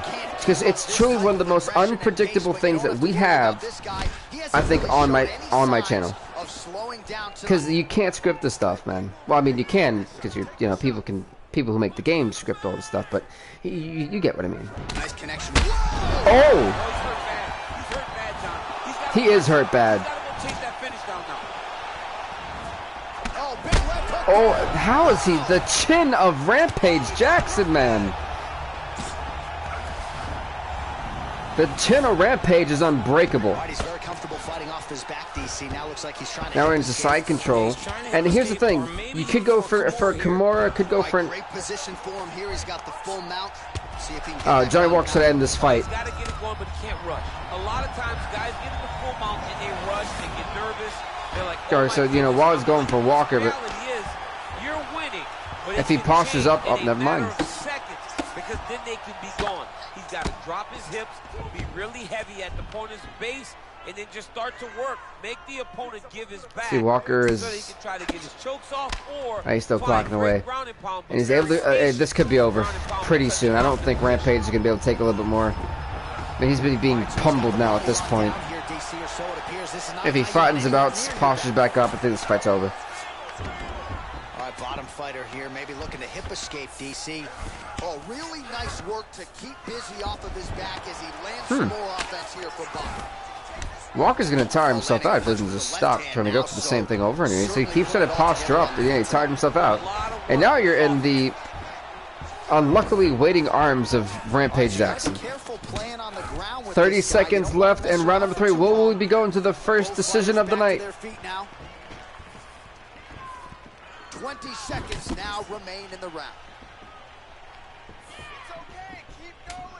Look at the force behind that leg kick. Both guys want to finish this fight. Maybe not, actually. Both guys have respect for one another. That was an amazing 15-minute war. Clearly, we think we saw one. All right, the official decision is now in. Who do the judges say won this fight? Ladies and gentlemen, after 3 rounds, we go to the judges' scorecards for a decision. All 3 judges scored this contest 29-27. For the winner by unanimous decision, 127, really? Johnny Walker. Johnny Walker gets a huge victory. He is now 2-2. He finally has a 500 record. Meanwhile, Rampage Jack's now 5-7. Gonna have to go back to the drawing board for him. Honestly, it really was another great fight, and that was the first decision of the night. We've had a whole bunch of knockouts so far, which is crazy that we've had some insane knockouts. Like I said, folks, the fight card you just seen there, this is all the prelims. We still have the main card, which will just be 3 more fights. That's all that is. And they're all, I believe, ranked fights too. I have to look back at the rankings too after this because I don't. Someone deleted my paper with all the stuff. I'm crying on the inside. Ready to fight? Good to have you with us tonight, of course. All right, next up, it's actually the return of Sugar Sean O'Malley. We're in the men's bantamweight division. And it's actually quite funny, because if you look at Sean O'Malley, who's 4-5, he's also taking on Johnny Eduardo, who is 2-5. So for Sugar Sean, this is a huge fight for him. O'Malley feeling, I said, you know, Sean O'Malley needs this win, truthfully. Well, perhaps a sign of things to come as he lands a kick there. Nice kick landed by this gentleman. Nice kick. Oh, he lands a huge right hand. That was his thing to end the fight. Oh, man. I think these guys are trying to go home early. I mean, I can't blame them if they are trying that, but both guys want to finish, especially Johnny Eduardo. Oh! Said Eduardo comes in with a 2-5 record. O'Malley 1 win away from being back in the 500 column. Oh, big left. Kick to the body by Eduardo. Oh, nice right hand. Bill, when is W2K20? W2K20 is tomorrow. I'm actually, once the stream is over, I'm actually going to start recording, making everything go together. It'll be a bit of a longer stream. Or actually a premiere, because I actually premiered W2K20 now. So basically, W2K20 is a video / premiere. It's like a live stream as it happens in real time. But yeah, it'll be tomorrow, and I'll be able to chat with you guys live while it actually happens. That way you guys can see the show. But yeah, I'm in the process of recording it, filming it, putting it together, make sure the promo's there. And what I'm gonna do is to save time for myself. Is I'll have the main show followed by Blackout. So Blackout will be 7 matches. The main show will be 3 out of 5. Just kind of make it all fun for you guys. Not a vlog, but not that. And Jackson, you're also going for Back to the feet. Yeah, look at that. And Jackson, you're going for Sean O'Malley, which I don't believe. I think both of you guys, you and Wally, have a good idea here. I think Johnny Eduardo, for me personally, looks to be. Oh my God! He's out. He's sleeping. He's sleeping. Oh, he might be out. It's over. Stop the fight. He can't defend himself. What? How did that happen? How about the speed on that reversal there? I mean, I know There was no intelligent defending. with that type of speed. You cannot allow him to get leverage on the bottom. What a sweep. O'Malley gets up. Yeah, He's well, back so yeah, on that's the just the feet. plan for Oh, that's a nice strike. WB2K20. And now he's got that tie clinch. And that one certainly And since I got the PS3 and I got a capture card, whenever I figure that out, I definitely will be doing some random live streams every now and again with Big kick land. W2K, W2008 and NCAA football and all the other good stuff. Hire a new ref. I mean, Herb Dean is one of the best refs we got in the game. If I fire him and hire a new one, I don't. Maybe we need to make Dan Murgagliotta the head ref from now on. I think that's what we're gonna have to do. Because it's always the Herb Dean fights. I'm real. It's always been the Herb Dean fights and the Yves Levine fights. Them two, I'm always questioning, well, why is the fight still going on, or how did this happen? I've realized that. Like, Dan Murgagliotta, I never really have an issue with when he's refereeing. He's doing a great job of blocking his head. Whew, I know that definitely took a little bit of air out of him. When you jumped that high and that leg caught him right in like the breathing area of the abdominal, yeah, no. Nice body kick right under the elbow.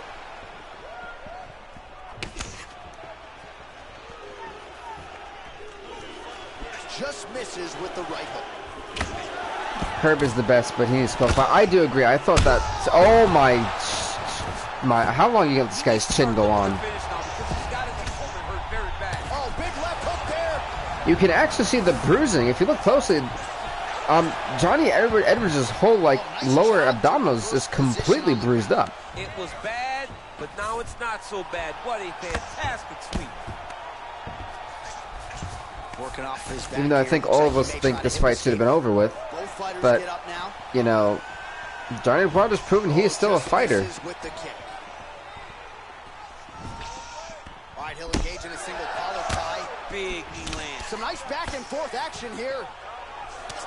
See what's oh, that's it. I'm telling you, the biggest issue for Sean O'Malley is that he doesn't just capitalize. He takes his time, and I think that's his biggest problem. Oh, huge block. Oh my good night. He is seeing spirits right now. Pinpoint strike to end this fight. He literally, good night, Johnny Eduardo. Sean O'Malley would knock it one more time. Did you see the news about the? I actually stay away from the news, Wally. I actually don't. I don't really look at the news, if I'm being honest. Yeah, he finally called it, Jackson, when poor Johnny Eduardo got obliterated. And there he is after the huge knockout turn. Yeah, you guys are both right, but poor Johnny Eduardo, man, he got knocked out into oblivion. Of his UFC career. Ladies and gentlemen, referee Herb Dean has called a stop to this contest at 3 minutes. That was a nasty, poor guy. Round number 2. Poor guy. Knockout, Sugar Sean. Well, congrats to Sean O'Malley. He now has a 500 record. He's 5-5. Meanwhile, Johnny Eduardo's 2-6. As we go into the final prelim fight, and then once that fight ends, we'll go to the prelim awards, and then we're gonna go straight into the main card. Yeah, I know what you guys are thinking. This is typically a bigger fight night than we typically have. That's because this is the first one, so I wanted the first fight night to be special with 14 fights. I think it's 14. I'm not sure. I would have known if my thing didn't get deleted. You ready? Okay, you ready? All right, so the fight is underway. We will see. And this fight right here is quite interesting. I remember when we had, in a way, I kind of, and I say kind of because it's kind of like really I did.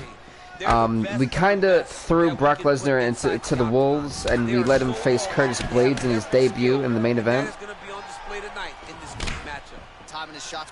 So yeah, there was that. Doing a great job of mixing things up, keeping busy, being very active. So now, he's going against Walt Harris. Walt Harris is a 1-2 record. Brock has an 0-1 record.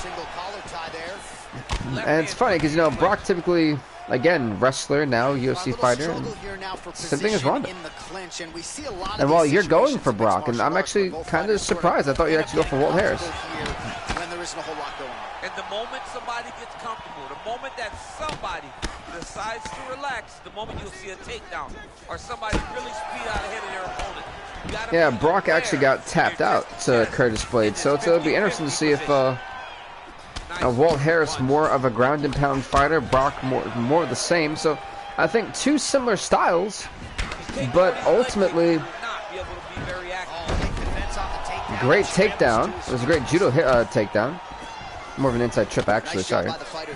continue to block the shots coming his way. You think he's But Harris got right back up. his opponent here a little bit? He's kind of watching and seeing everything that's happening in front of him. Later, you'll see him start to throw Yeah, two big boys right now just going to war. Uh-oh. Everyone knows the chin of Brock Lesnar isn't very strong.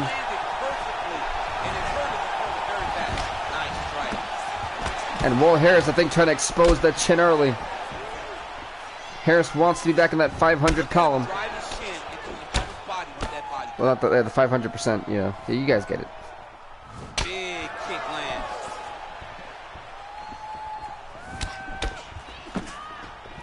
Now, Brock Lesnar loses to Walt Harris. I think whoever loses this fight, I think definitely their 2021 plans might be derailed. And I'm not sure if Walt Harris was blocking those knees to the face. Oh, it got him dead in the stomach. And that, if I'm Brock, oh my word, that knee to the face.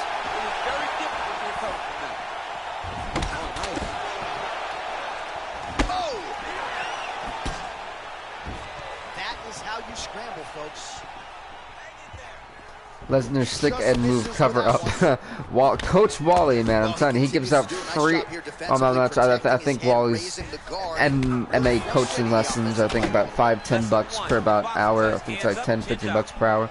So you can contact Wally right here. He gives out free MMA lessons.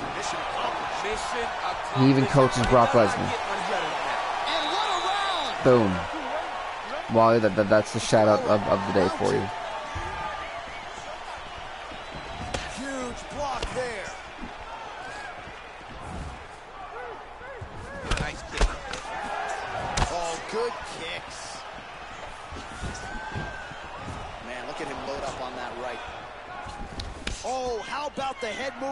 Brock is looking good, and he's looking a lot better than he did against Curtis Blades. So I think it was around this time in the second round where he tapped out. Real nice body kick lands. And now he's got the tie clinch. He gets to his spot, the tie clinch. Then he starts to let the knees. Oh, that was a massive shot. How is Will Harris's chin still taking it? That's the do takedown punch. There you go. Wall is giving Brock all the cheat codes to success. Oh, nice job to block the kick. Now Lesnar's chin again is kind of failing here. He's hurt so bad. I don't know what he's going to do to stay in this fight. I will give round number 1 to Brock, though. I'm definitely going to say 10-9 for Brock. That jab is fast. Look at that jab. That was a good fake, man. The uppercut will catch anyone and everyone.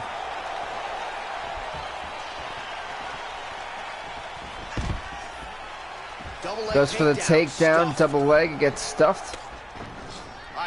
Curtis, you know, Curtis Blades, I think, definitely was kind of an unfair fight for him. Now that I think about it, but hey, it was an epic one. I will say that much. To try to break this immediately. All right. Well, he has really picked up the pace here in round 2. Much more aggressive than we saw in round 1, and now starting to find. What's up, Herbert Lemon? Welcome to the show. Oh, big head kick land. Nice punch there. Whoa! I didn't think Brock had had flexibility like that. That was a mighty high roundhouse kick there. That's funny. You can see both these guys have kind of slowed it down just a little bit. You can tell. Blocks the strike. Throws the right hand there. Right now, Brock is out striking and outboxing Curtis Blades. Not Curtis Blades. I mean Walt Harris. Sorry, I was thinking about the thing you were talking about, Jackson. And these will take their toll as this fight goes into the Got a round number 3. Here we go. 5 minutes remain in the fight. Oh, Brock tried to be respectful because there's no love here. That punch no good. Ooh-wee, what a right hand by Oh, nice little front kick. He didn't like that left hand. He's got him hurt here. Yeah, Walt Harris is stunned. He is wobbling.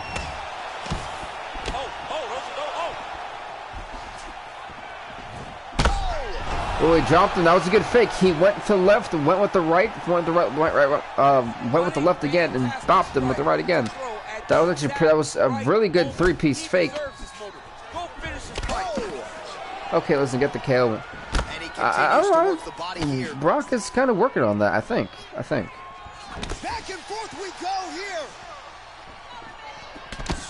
Nice punch lands over the top. Big body kick.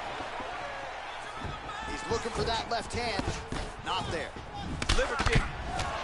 Man, look at that damage on the right side of his body. Starting to really bruise now. Oh! Oof, that chin. Go get him. You got to give Walt Harris mad respect for taking as many punches he has dead in the face tonight. Oh, he caught him. Themselves, the uppercut does wonders. I mean, he's still on his feet, but he's not up by much. Oh, straight right. He's able to slip the left. Got the single collar tie. Listen, up, he blocked the knees. Up, and he needs the body. Oh. Could be in trouble. He's in trouble. He's hurt bad. Oh, Walt Harris definitely hurting.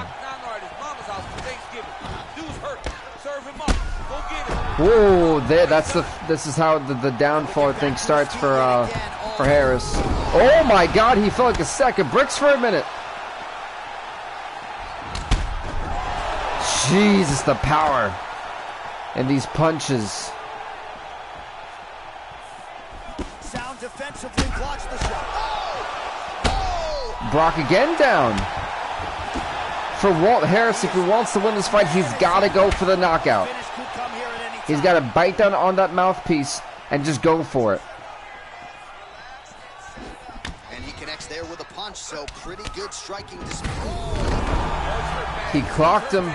He's got to press him. He's got to go chase that finish down now. Well, Harris does not have enough time to set up a submission. He's got to get out of the ground. He's just trying to move out of this position. Brock will go for that Kimura. We've seen that happen before.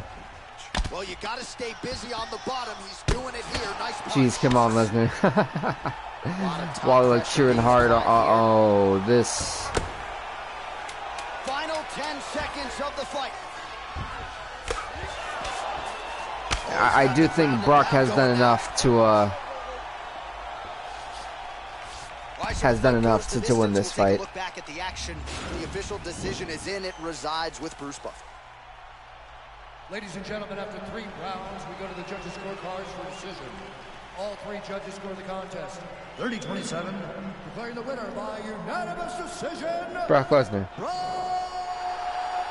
Yeah, I think that fight was definitely how it should have been. Brock Lesnar, though, 1-1 in the UFC. 1-1. He's at the 500 win column, and meanwhile Walt Harris goes to 1-3. That is it for the prelims, but don't go anywhere. We have the awards for the prelims, and then the main card is up next.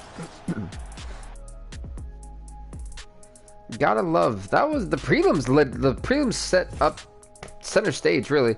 So fight of the night for prelims went to Lesnar and Harris. I would actually have to say, I don't think I actually agree with that one. I think fight of the night should have went to Diaz and Duffy. Meanwhile, performance night KO went to Bisping. That one I disagree with. I think it should have went to Cynthia Calvillo in terms of the knockout on Layla Young.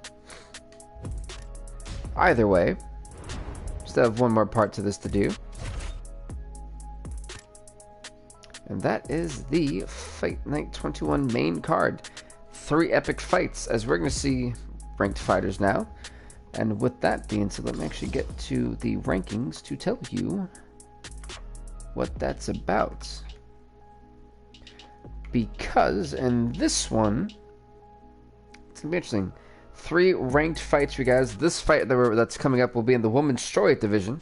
It is a women's strawweight matchup between Randa Marcos and Tisha Tiny Tornado. And this is actually interesting because Randa Marcos, who is 4-4, she's the 10th ranked fighter in the strawweight division.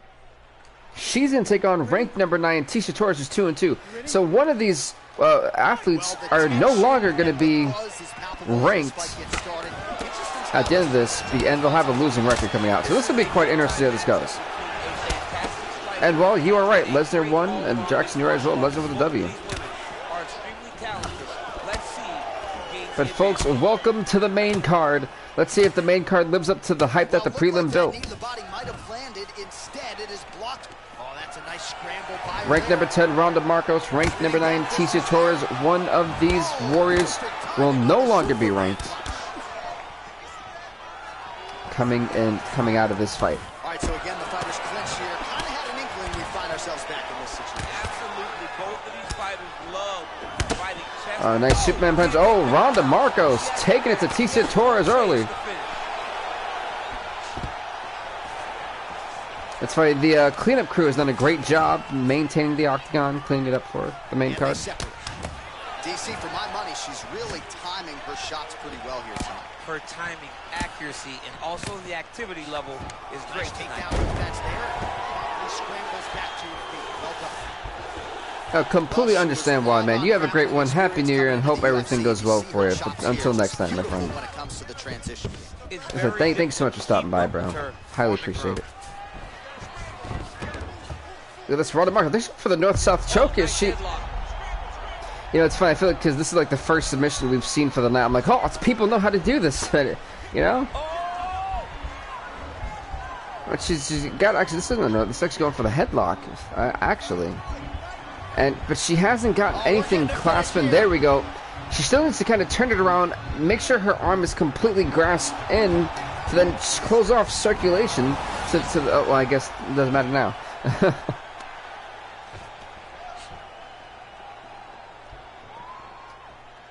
There's a lot of adjustments happening there. Just non-stop on the ground, moving in all the right directions. Another nice transition by her there. She's moving a lot, but every movement has purpose. That's nice going to this like half guard position. She tried to go to the side control. Right into full guard here, DC. Where does she go from here? She needs to be passing, right away passing. She's punching dead in the face.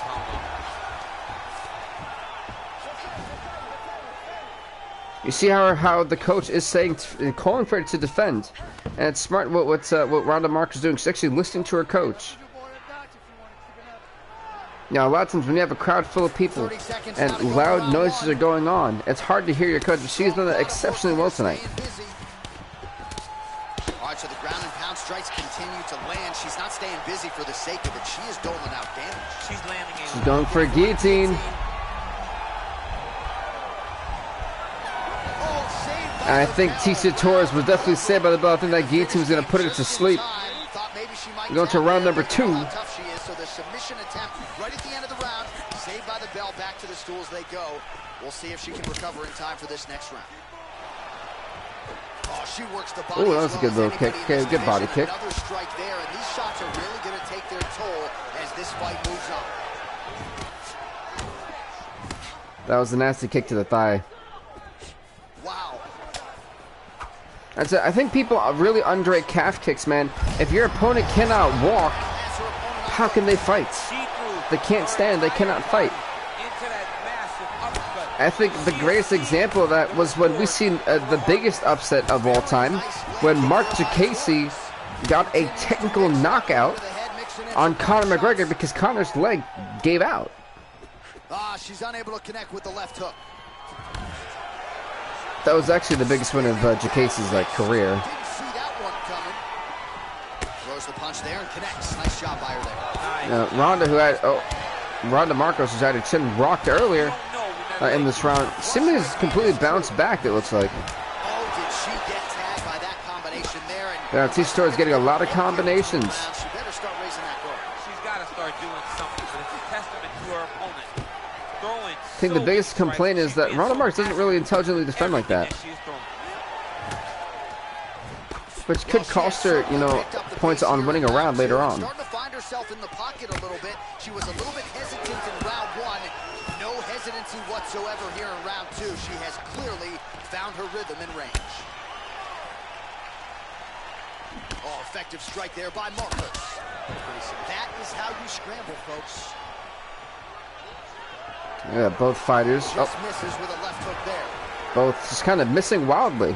That strike blocked by Marcos.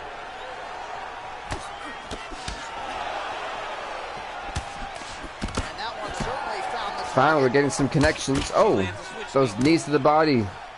It's smart of what Ronda Marks is doing. She is taking out the air option. It's harder to breathe when you constantly have pain down there. If you can't breathe, well, you can't really continue now, can you? So if you can't continue because you can't breathe, the referee has no other choice but to call it either a technical knockout or just call it a stoppage. And what a beautiful hip toss. A powerful hip toss. Oh, I think she broke the nose of Marcos. It looks, I think the nose truly has been crooked. It's been turned crooked here. Her ground and pound is downright scary, in constant pursuit of the finish. It seems like these rounds, oddly enough, always end up on the ground. The first one ends like this, now the second one does. Every punch is meant to land. Every punch is meant to start a finish. All right, here we go. Third and final round. Ranked number 10, Ronda Marcos. Ranked number 9, Tecia Torres have been so far in a 10-minute war. Will we see a stoppage, or are we going to a judge's decision? We'll find that out, folks, right here in this round. That one out as she blocks the kick. Big punch in the clinch. Now they're both throwing with power. Nice spinning back fist. It was a very slow spinning back fist, but still had enough momentum to do something. Now goes in and secures Great the takedown once again. All right, so her ground control is outstanding. Half guard is when she's I think Marcus's head kind of bounced. The back head bounced off the mat. Because she's so brutal with the ground and pound. She likes to go after fighters and really wear on them, force them to make decisions to give their backs so that she can chase her submission. A lot of this is a war on the ground. It goes finally half guard. From that beautiful half guard position.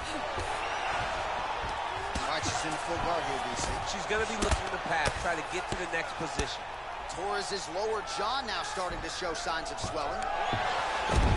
Ronda for the win. I want to say Ronda too, but I do think that Tecia Torres, in my opinion, if the way this fight keeps going, I gotta give it to Tecia Torres 29-28. Well, you gotta try to stay busy off of your back. I just feel like me personally, I feel like I've seen Ronda losing this fight more than she's won it. You know? Jackson, that's just kind of how I feel about it. She lands with the left. But you actually might be right. Ronda could easily probably win this fight. I don't know. Well, you gotta stay busy from the bottom position. Can't falter here. She's doing a nice job. So for both these fighters, it's all about keeping their ranking. Battling for hooks. And that was a nasty shot. Torres' hook shot blocked, though, by the defense. Nice job getting that guard up to prevent any further damage. Nice land there with the right punch. Easy to see why that is her weapon of choice. Great right hand. Nice land. Oh, look at that double leg. Another takedown. I didn't look like a double leg takedown. It looks kind of fell, but we'll call it a takedown. As good as anybody across any division, across any gender in mixed martial arts. It's a confidence that Torres is looking for that arm triangle now. The arm triangle hits, but does she have enough time to get the arm triangle, though? Watch triangle, watch triangle. That arm triangle is in. But does she have enough time to really implement it and get it going? She has to still turn her body to the other side. 30 seconds left. I mean, she's got to clamp it down. She's got to clamp down sooner than later if she wants this hold to do something. There you go. And now she can just wrench it and keep wrenching it. It could be over. No, she escapes. Marcos escapes, and that may be enough for her to win the round and potentially win this fight. All right, so a pretty good showcase for both women here tonight as they go the distance, but there was a striking advantage, I thought. The official decision is in. Here's Bruce Buffer. See what they say. After 3 rounds, we go to the judges' scorecards for a decision. Judge 1 scores this contest, 29-28, Torres. Judge 2 29-28 Torres. 29-28, Marcos. 29-28 Marcos. Judge 3 scores it, 9-28. 29-28. By split decision, Ronda. Wow, hey, you were right at Jackson. What's up, Chris Wood, man? How's it going, bro? Long time no see. But Ronda Marcos picks up a huge victory. It pushes her to 5-4. Meanwhile, Tisha Torres no longer will be ranked. I mean, she's 2-3, but heartbreaking for her. But congrats to Ronda Marcos on winning this fight. Yeah, well, it tends to happen. Yeah, I can see that. I feel on that. I feel on that, man. This is next in the featherweight division. The featherweights. Coming up next, a featherweight matchup between Michael Johnson. This would be a very interesting one. Ronda, does that sound like someone you remember? Yeah, like Ronda Rousey, yeah. You ready? You ready? All right, here we are back inside. But it's funny because we have ranked number 5 Duho Choi in the featherweight division. His record is 6-6. Michael Johnson's ranked number 9. His record's 4-4. So both these fighters really fighting to survive. You know? So it's gonna be interesting to see who really wants it more in this battle here in the featherweight division. And it's funny because meanwhile while that goes on, that's like my quick fix of trying to fix the rankings so I don't have to do it later. Haha, multitasking.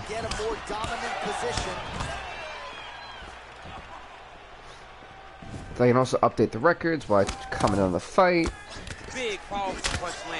Big genius here. Big brain moment. Stuffs the takedown there. How good is his takedown defense? Lands flush with that right hand. Liver kick. A nice body shot. Kick is going to shut your body off. Johnson gets the tie clinch here. Very tricky when he throws that body. Yeah, honestly, I think a lot of people should not discount. Should not discount Duo Choi. Choi is a very well-rounded fighter, and I think he has a little bit more patience than Michael Johnson. Michael Johnson's a guy who's known that first and second round to go out of the gate all out, and kind of gasses himself out in round number 3. Choi can be well reserved, and he has a full tank. So I wouldn't be surprised if we kind of see Duo Choi with being the most reserved and patient out of the two. But good takedown he just landed. As Jackson, you're going for Duo Choi, and you know it's going to be an interesting fight at featherweight. Pretty good right hand. They seem to struggle speaking. Well, not good body language from his opponent here, DC. He's curled up. No, he's exhausted. He's been beaten. Yeah, he definitely looks exhausted, that's for certain. And defensively, you better be careful. All right, operating inside the closed guard now. So I just like updated the records for them. All right, bottom fighter here, maybe looking to hip escape, DC. Ranked number 5, Duo Choi. Ranked number 9, Michael Johnson. Both guys in danger of actually losing their ranking spot. Oh, his opponent squirming like a fish out of water now. The ground and pound is on point. Going for that triangle choke. Yeah, here's the thing though. With 30 seconds left, does he have enough time to fully get it around? That's the real question. Does Michael Johnson have enough time to truly get this and implement it effectively?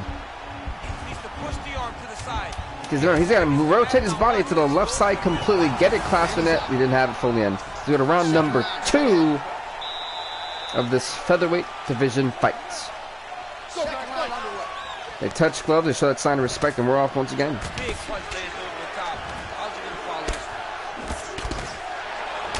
They still observe the rankings. That was an extreme amount of pain. The flare of offense from Duo Choi to Michael Johnson. Johnson in trouble.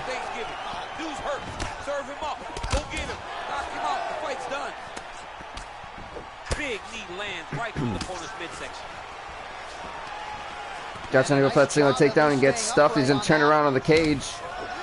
Look at that, 40 strikes landed for Johnson, 37 for Choi. Oh, he connects with another uppercut. He's landed a few big ones so far. That is his best punch.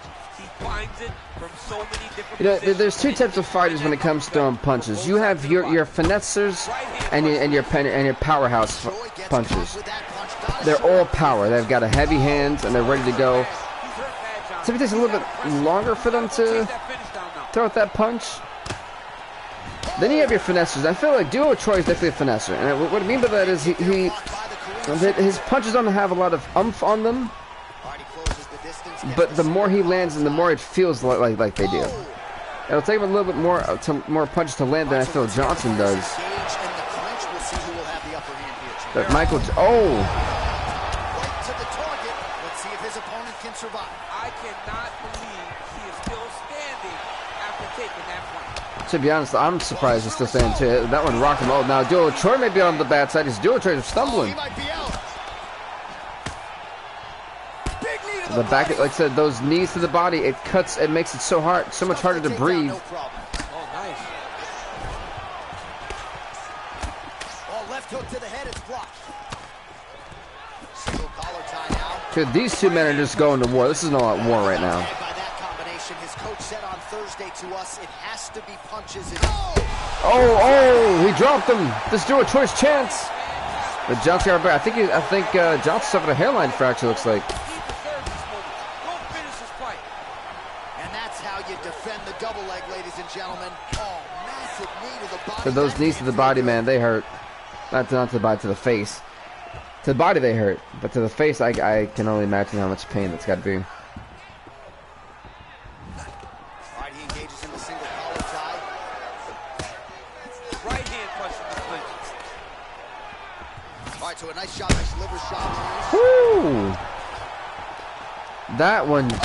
Oh, he's down again. This is Duo Troy's chance. Johnson goes for the takedown. This is smart. Saves himself for disaster. It makes him survive at least to round number 3. Well, he's staying pretty effective here, fighting. What a round.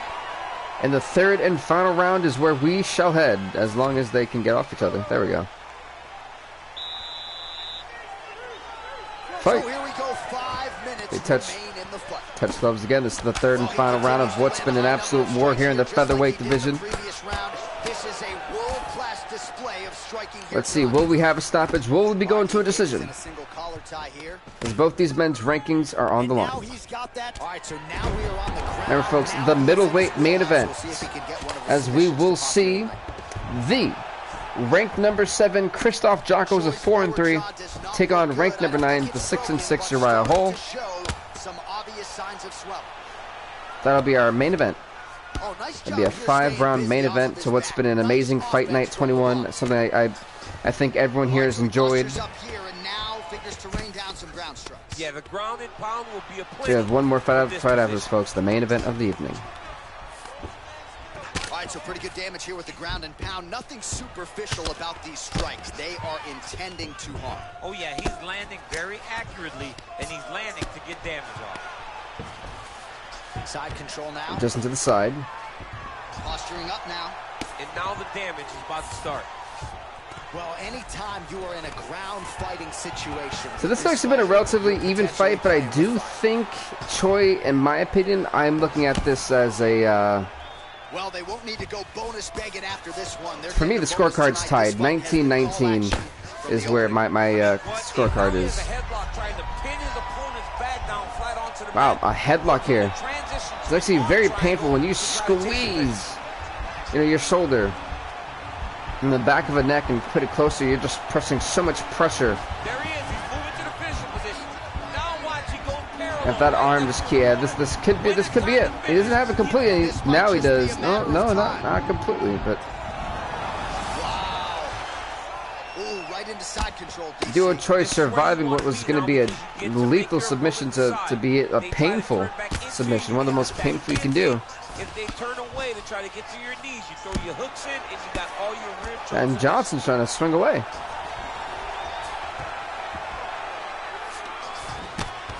Right, for both these fighters, it's fighting for survival, fighting to stay ranked, fighting to be 500. It's a war, basically. The right hand there. All right, 45 seconds now to go in the round. Good work from the top here by Johnson. He's putting him in exactly the positions he needs to be in right now. He's able to. Whew, there was a lot of snap off that punch. Being a veteran of so many fights, that as long as he's on top, he's winning. He feels like he's 15 seconds left. Will we see a stoppage?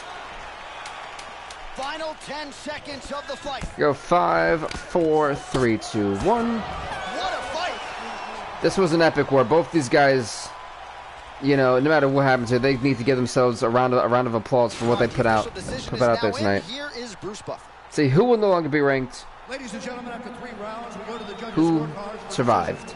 All 3 judges score this contest 29-27. 29-7. Wow. Okay. Unanimous decision. Jackson, you got Troy. Wow. I'm not sure about that one, but Jackson, that's not the way. It definitely is not Duo Choi.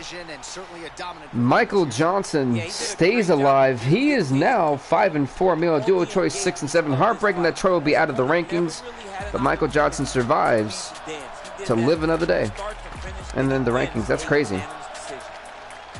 Michael Johnson can now breathe with a little bit of tea in his hand. A lot of enjoyment from that win. Yeah, I'm kind of surprised. I'm not sure if I fully agree with the judge decision, but unfortunately, I'm not a judge, just a commentator. Coming up next, it is a middleweight clash between So, folks, here is your main event of the evening. Rank number 7, Krzysztof Jotko takes on rank number 9, Uriah Hall. 4-3 Jotko takes on the 6-6 Hall. Choi, you will never be forgotten. Well, it's not the end of him. We'll probably see him around like a month or two. Definitely isn't the end for him. Best of the best that we can put inside the octagon. They are so well-rounded. They have every skill. But you know, sometimes that's how it is. You know, you can only. Stuffs the takedown. That's why you'll always hear me say, try to finish the fight. Hip tosses him down. Now we'll see if he can advance position. Wow, Uriah Hall. Remember, so the last time we seen Uriah Hall, he got knocked into oblivion and arguably is in contention for, well, being part of the greatest knockout of all time, because Akira Musaki did one of the most incredible things we've ever seen.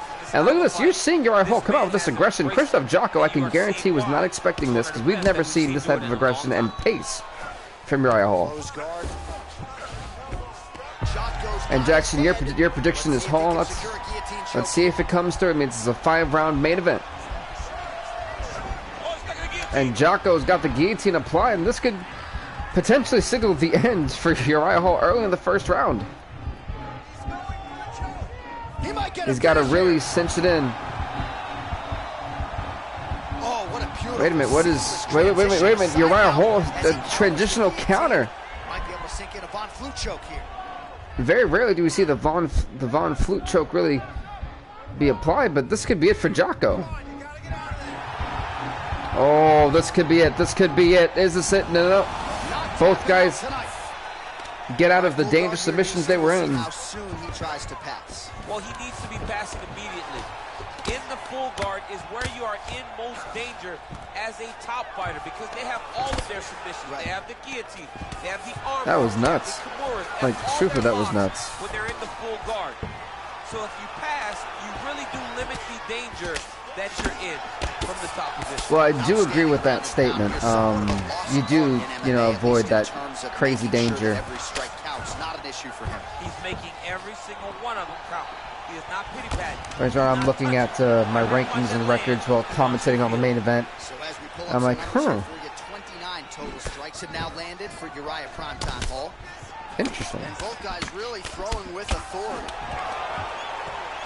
Oh, stuffs the takedown. I said, I'm telling you, if you know, Uriah Hall's got some knees of steel.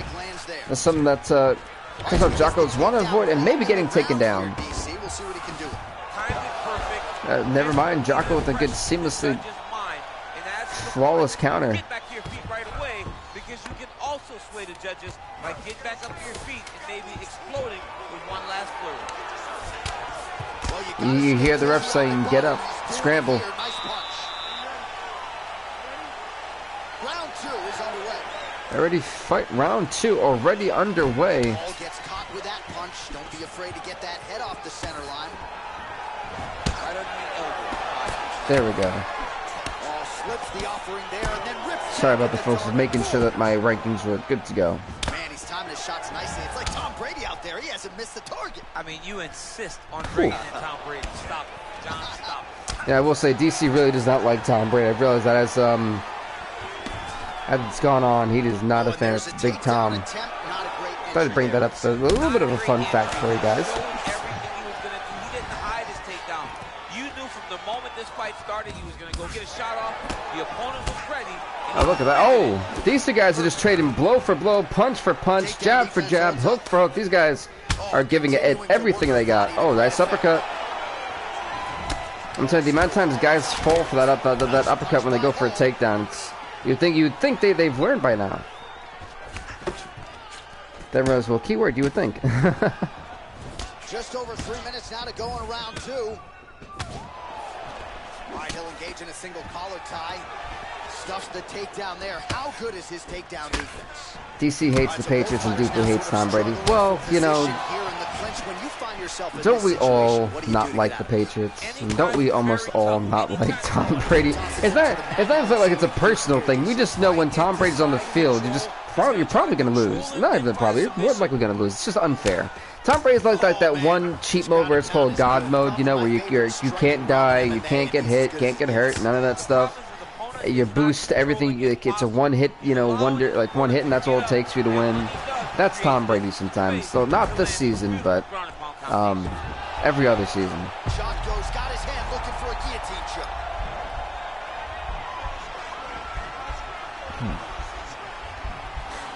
It's a guillotine choke, courtesy of Christoph Jocko.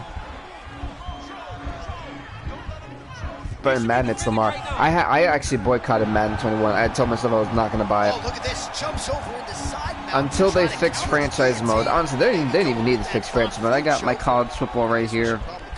I will probably not touch another Madden game for a while. That's, again, a great transition that Jocko finds himself getting out of. He's got to be careful with these submissions. Full guard now, DC. That's the second time Hall had a counter for it. Because most submissions come from the full guard. So advance to half. Try to build posture. But if you're the bottom person, the moment your opponent tries to move to the next position, take some notes, folks. Coach DC, really a class in session. Nice connection with a punch there. It's hard to recall a time in the past that his boxing looked this sharp. Never looked this good. All right, that's the end of round. Let's go into round number 3. Here we go. Third round underway. They touch gloves, and round number 3 is off. Superman punch. All right, let's see how this this round's gonna go. Well, you didn't see a lot of the body work from him in the earlier rounds, but he's certainly getting after it here. Big shot to the body connects there. We'll see if he can follow it up. Oh man. Sarah's Hall now is kind of taking a little bit of a step back, kind of waiting to make sure he kind of gives himself distance and waiting for Jocko to get suckered into it, for then him to close it and come around with some aggressive stuff. Oh, the upcut dropped him. It dropped him. He's hurt. Total strikes landed as it stands. 71 for Hall, 67 for Jocko. Someone understands that they need to fix franchise and exactly why. Yeah, honestly, that was one of the main reasons I got the PS3. I keep thinking that's a Kimura lock. I'm telling you, it's so evil that they have that animation in there. But you know, I played Madden 07. Madden 07 was my first Madden game I've ever played. Well, I also love FIFA. FIFA's career mode is enough for me to be satisfied. I don't really care what they do with FIFA. But Madden was the first sport game I really touched. And one of my favorite Maddens will always be Madden 10, just because of how in-depth it was. Oh my god, how was Uriah Hall? Look at all the blood from those punches, my goodness. Not sure if he's trying to bait him in or what, but not great body language here. But yeah, honestly, I'm glad I have NCAA College Football 12. And I'll be satisfied with that. Wait a minute, Uriah Hall. He's got him with the guillotine, and he's got 2 minutes to have fun with this. Can he potentially get the submission and end this fight?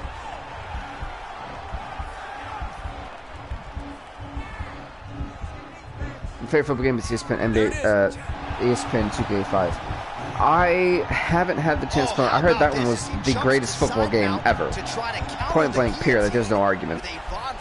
And I've seen gameplay on it. I've always been kind of like impressed. I was impressed with the level of depth it has. But look at this. The Von Flute could be signaling the end for Uriah Hall, who is in trouble. Can he hang in there? The counter submission. The Von Flute choke puts Uriah Hall to sleep, and Krzysztof Jotko gets a huge submission victory in the main event and round number 3. What a win! I mean, it doesn't get any bigger than that, folks. Staying patient. He doesn't rush or panic. You are never safe when you're fighting this guy. You're in a lot of trouble. You're in a lot of trouble the entire time. Krzysztof Jotko 5-3. Uriah Hall 6-7. A very tough outing for Jackson here. At 4 minutes, 1 second of the third round. For the winner by submission, Congrats to Krzysztof Jotko on winning the main event. We still have one more thing to do before this stream is over, and that's the awards. We had a knockout, a submission, and I think a tap out. So I see all 3 get equally distributed. No, we had no knockout. Okay, so that was the only submission night. So Fight Night went to Johnson and Choi, and I highly agree. And Performance Night submission went to Jotko, of course. So with that being said, thank you guys so much for watching. If you enjoyed the content, hit that sub button, hit that sub button, roundhouse kick that like button, and we'll see you next time, everybody. Next week, I haven't made the schedule yet, but next week, we'll see you then. Thank you guys so much for watching, and as always, guys, thank you so much, Jackson. I actually appreciate that. Thank you, man. I thought this was a pretty good stream, too. With that being said, everybody, stay off the hook.